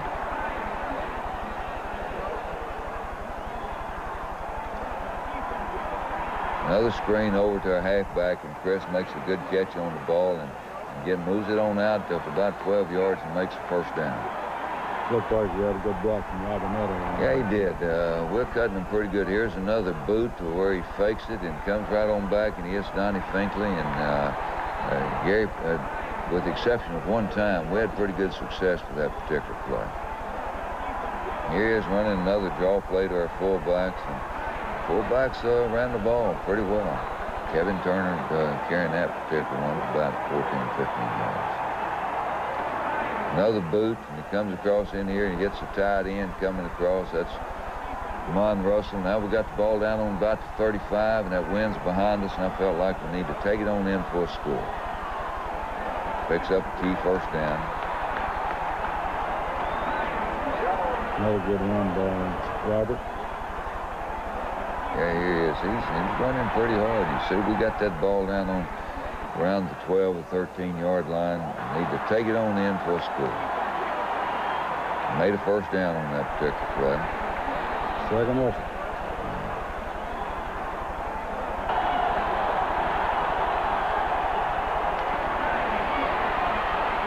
Good running again by Robert. Ball's down on the 6. But we got a penalty on it. Yeah, we got an illegal procedure that caused us to kick a field goal. So now it's 13, rather than 17. And all those things make a difference at the end. 13-6 at the end of the third quarter. Alabama still moving the ball offensively very well and had some fine defensive plays all along the way. Again, the fourth quarter, the Lady Luck was fickle to us, and we'll get to that fourth quarter right after these messages from our good sponsor.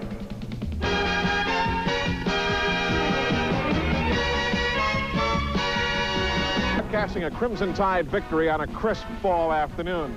You can support the Crimson Tide by purchasing officially licensed Alabama souvenirs. When you see this label, you know you can be sure of the quality and that a portion of the proceeds will go to support the university's academic scholarship program and the Paul Bryant Museum. So show your Crimson pride by purchasing only the officially licensed Alabama souvenirs. Fourth quarter coming up. Alabama leading by 7, 13-6. Still a lot of football going on at Sanford Stadium for this Crimson Tide in Georgia. Yeah, here's a good trap right there. We put a little pressure on the quarterback. In fact, we trapped him 5 times there, and our quarterback was trapped a couple of times. And statistically, we were doing things good enough to win.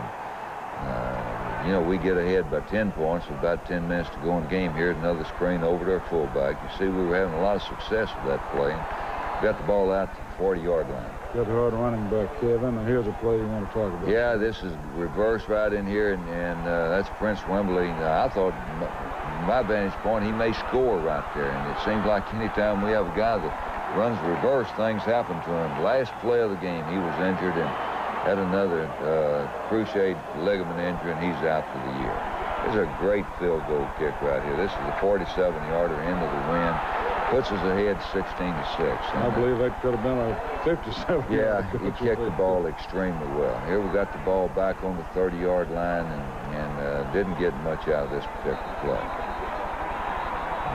There was a time or two where we just needed a first down or two to kill some time, run some time off the clock. We didn't do it. That's a key catch right there by Cole. Get the ball out to the 50. Just take it on down there and get another point. Didn't do it. Got to punt the ball. Not much pressure on that one. We didn't kick the ball very far.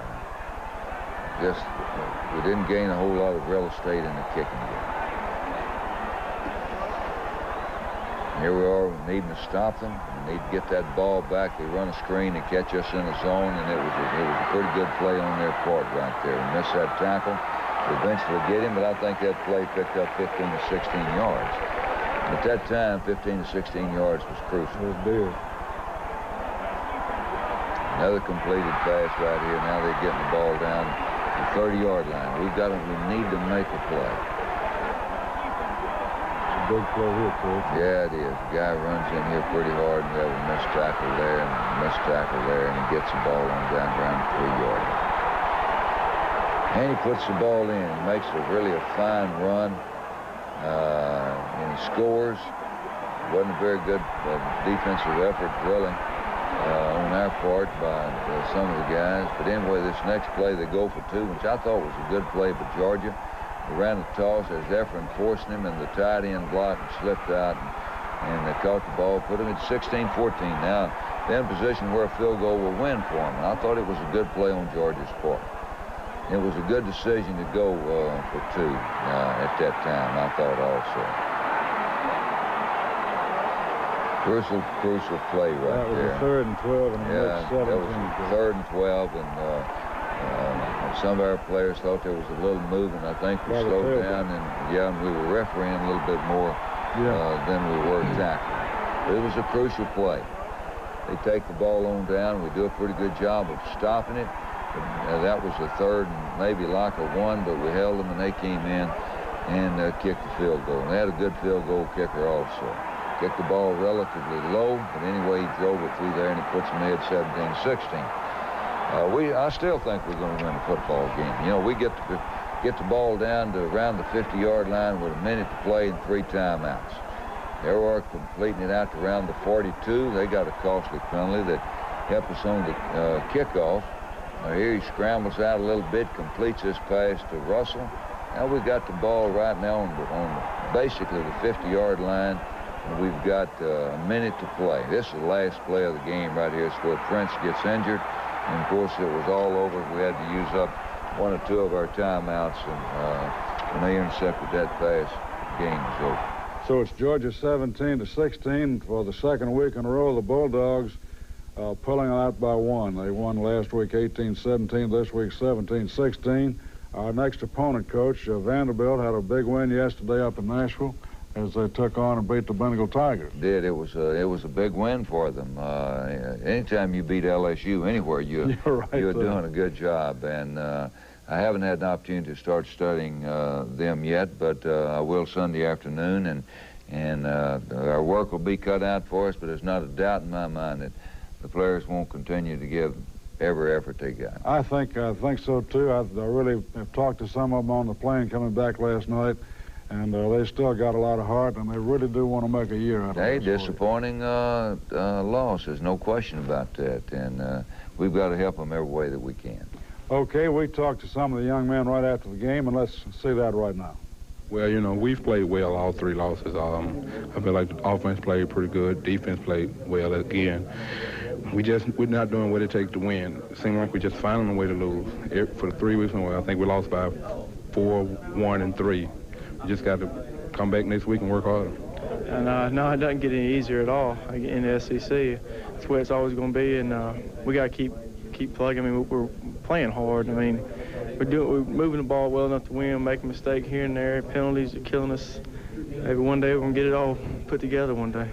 It's just a stroke of bad luck, the way I'm saying it. Our luck's bound to change. We got to eliminate a few of the errors and start coming through on the big plays in the 4th quarter.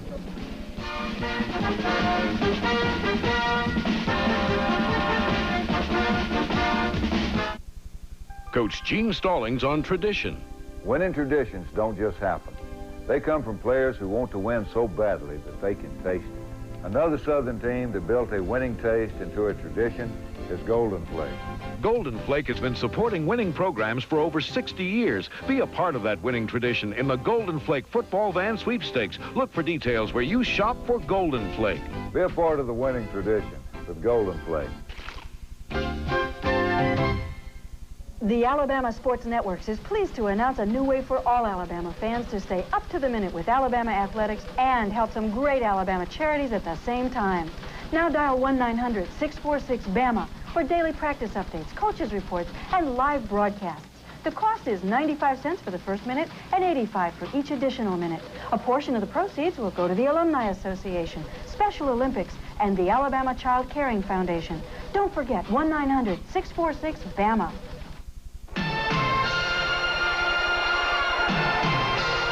In Taste Test, 10K Thirst Quencher went toe-to-toe against Gatorade. And in round after round, Gatorade drinkers preferred the great taste of 10K Thirst Quencher. So reward yourself with the delicious taste of 10K. It beat Gatorade, and it will beat your thirst. Bold, delicious, icy cold. It's the real thing, and there's never been anything like it until now. Introducing caffeine-free Coca-Cola Classic with the real cola taste you expect.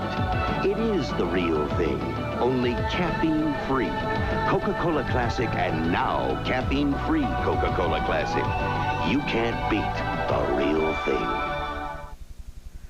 Well, Coach Stallings, we talked about the upcoming Vanderbilt game, number 4 on the slate for 1990.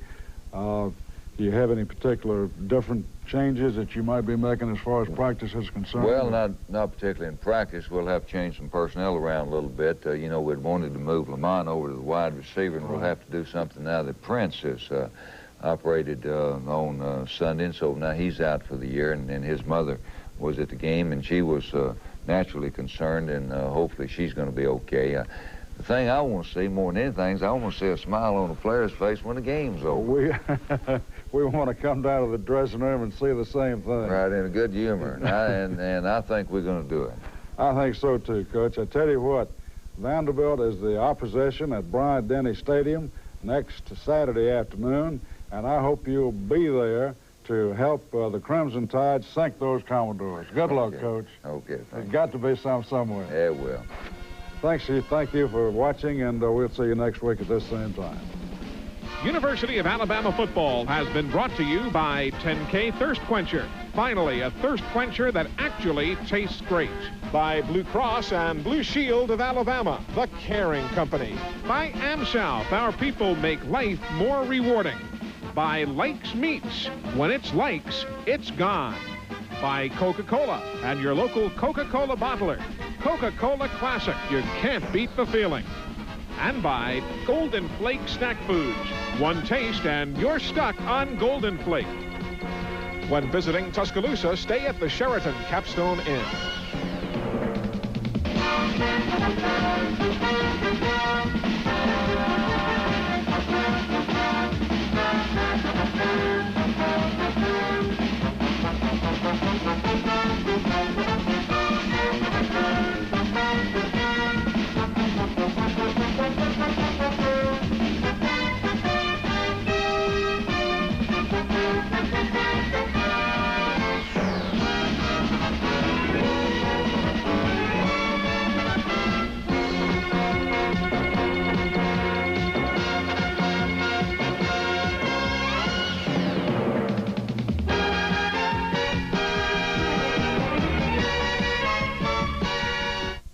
This fall, enter the Pepsi Bodacious Back to School.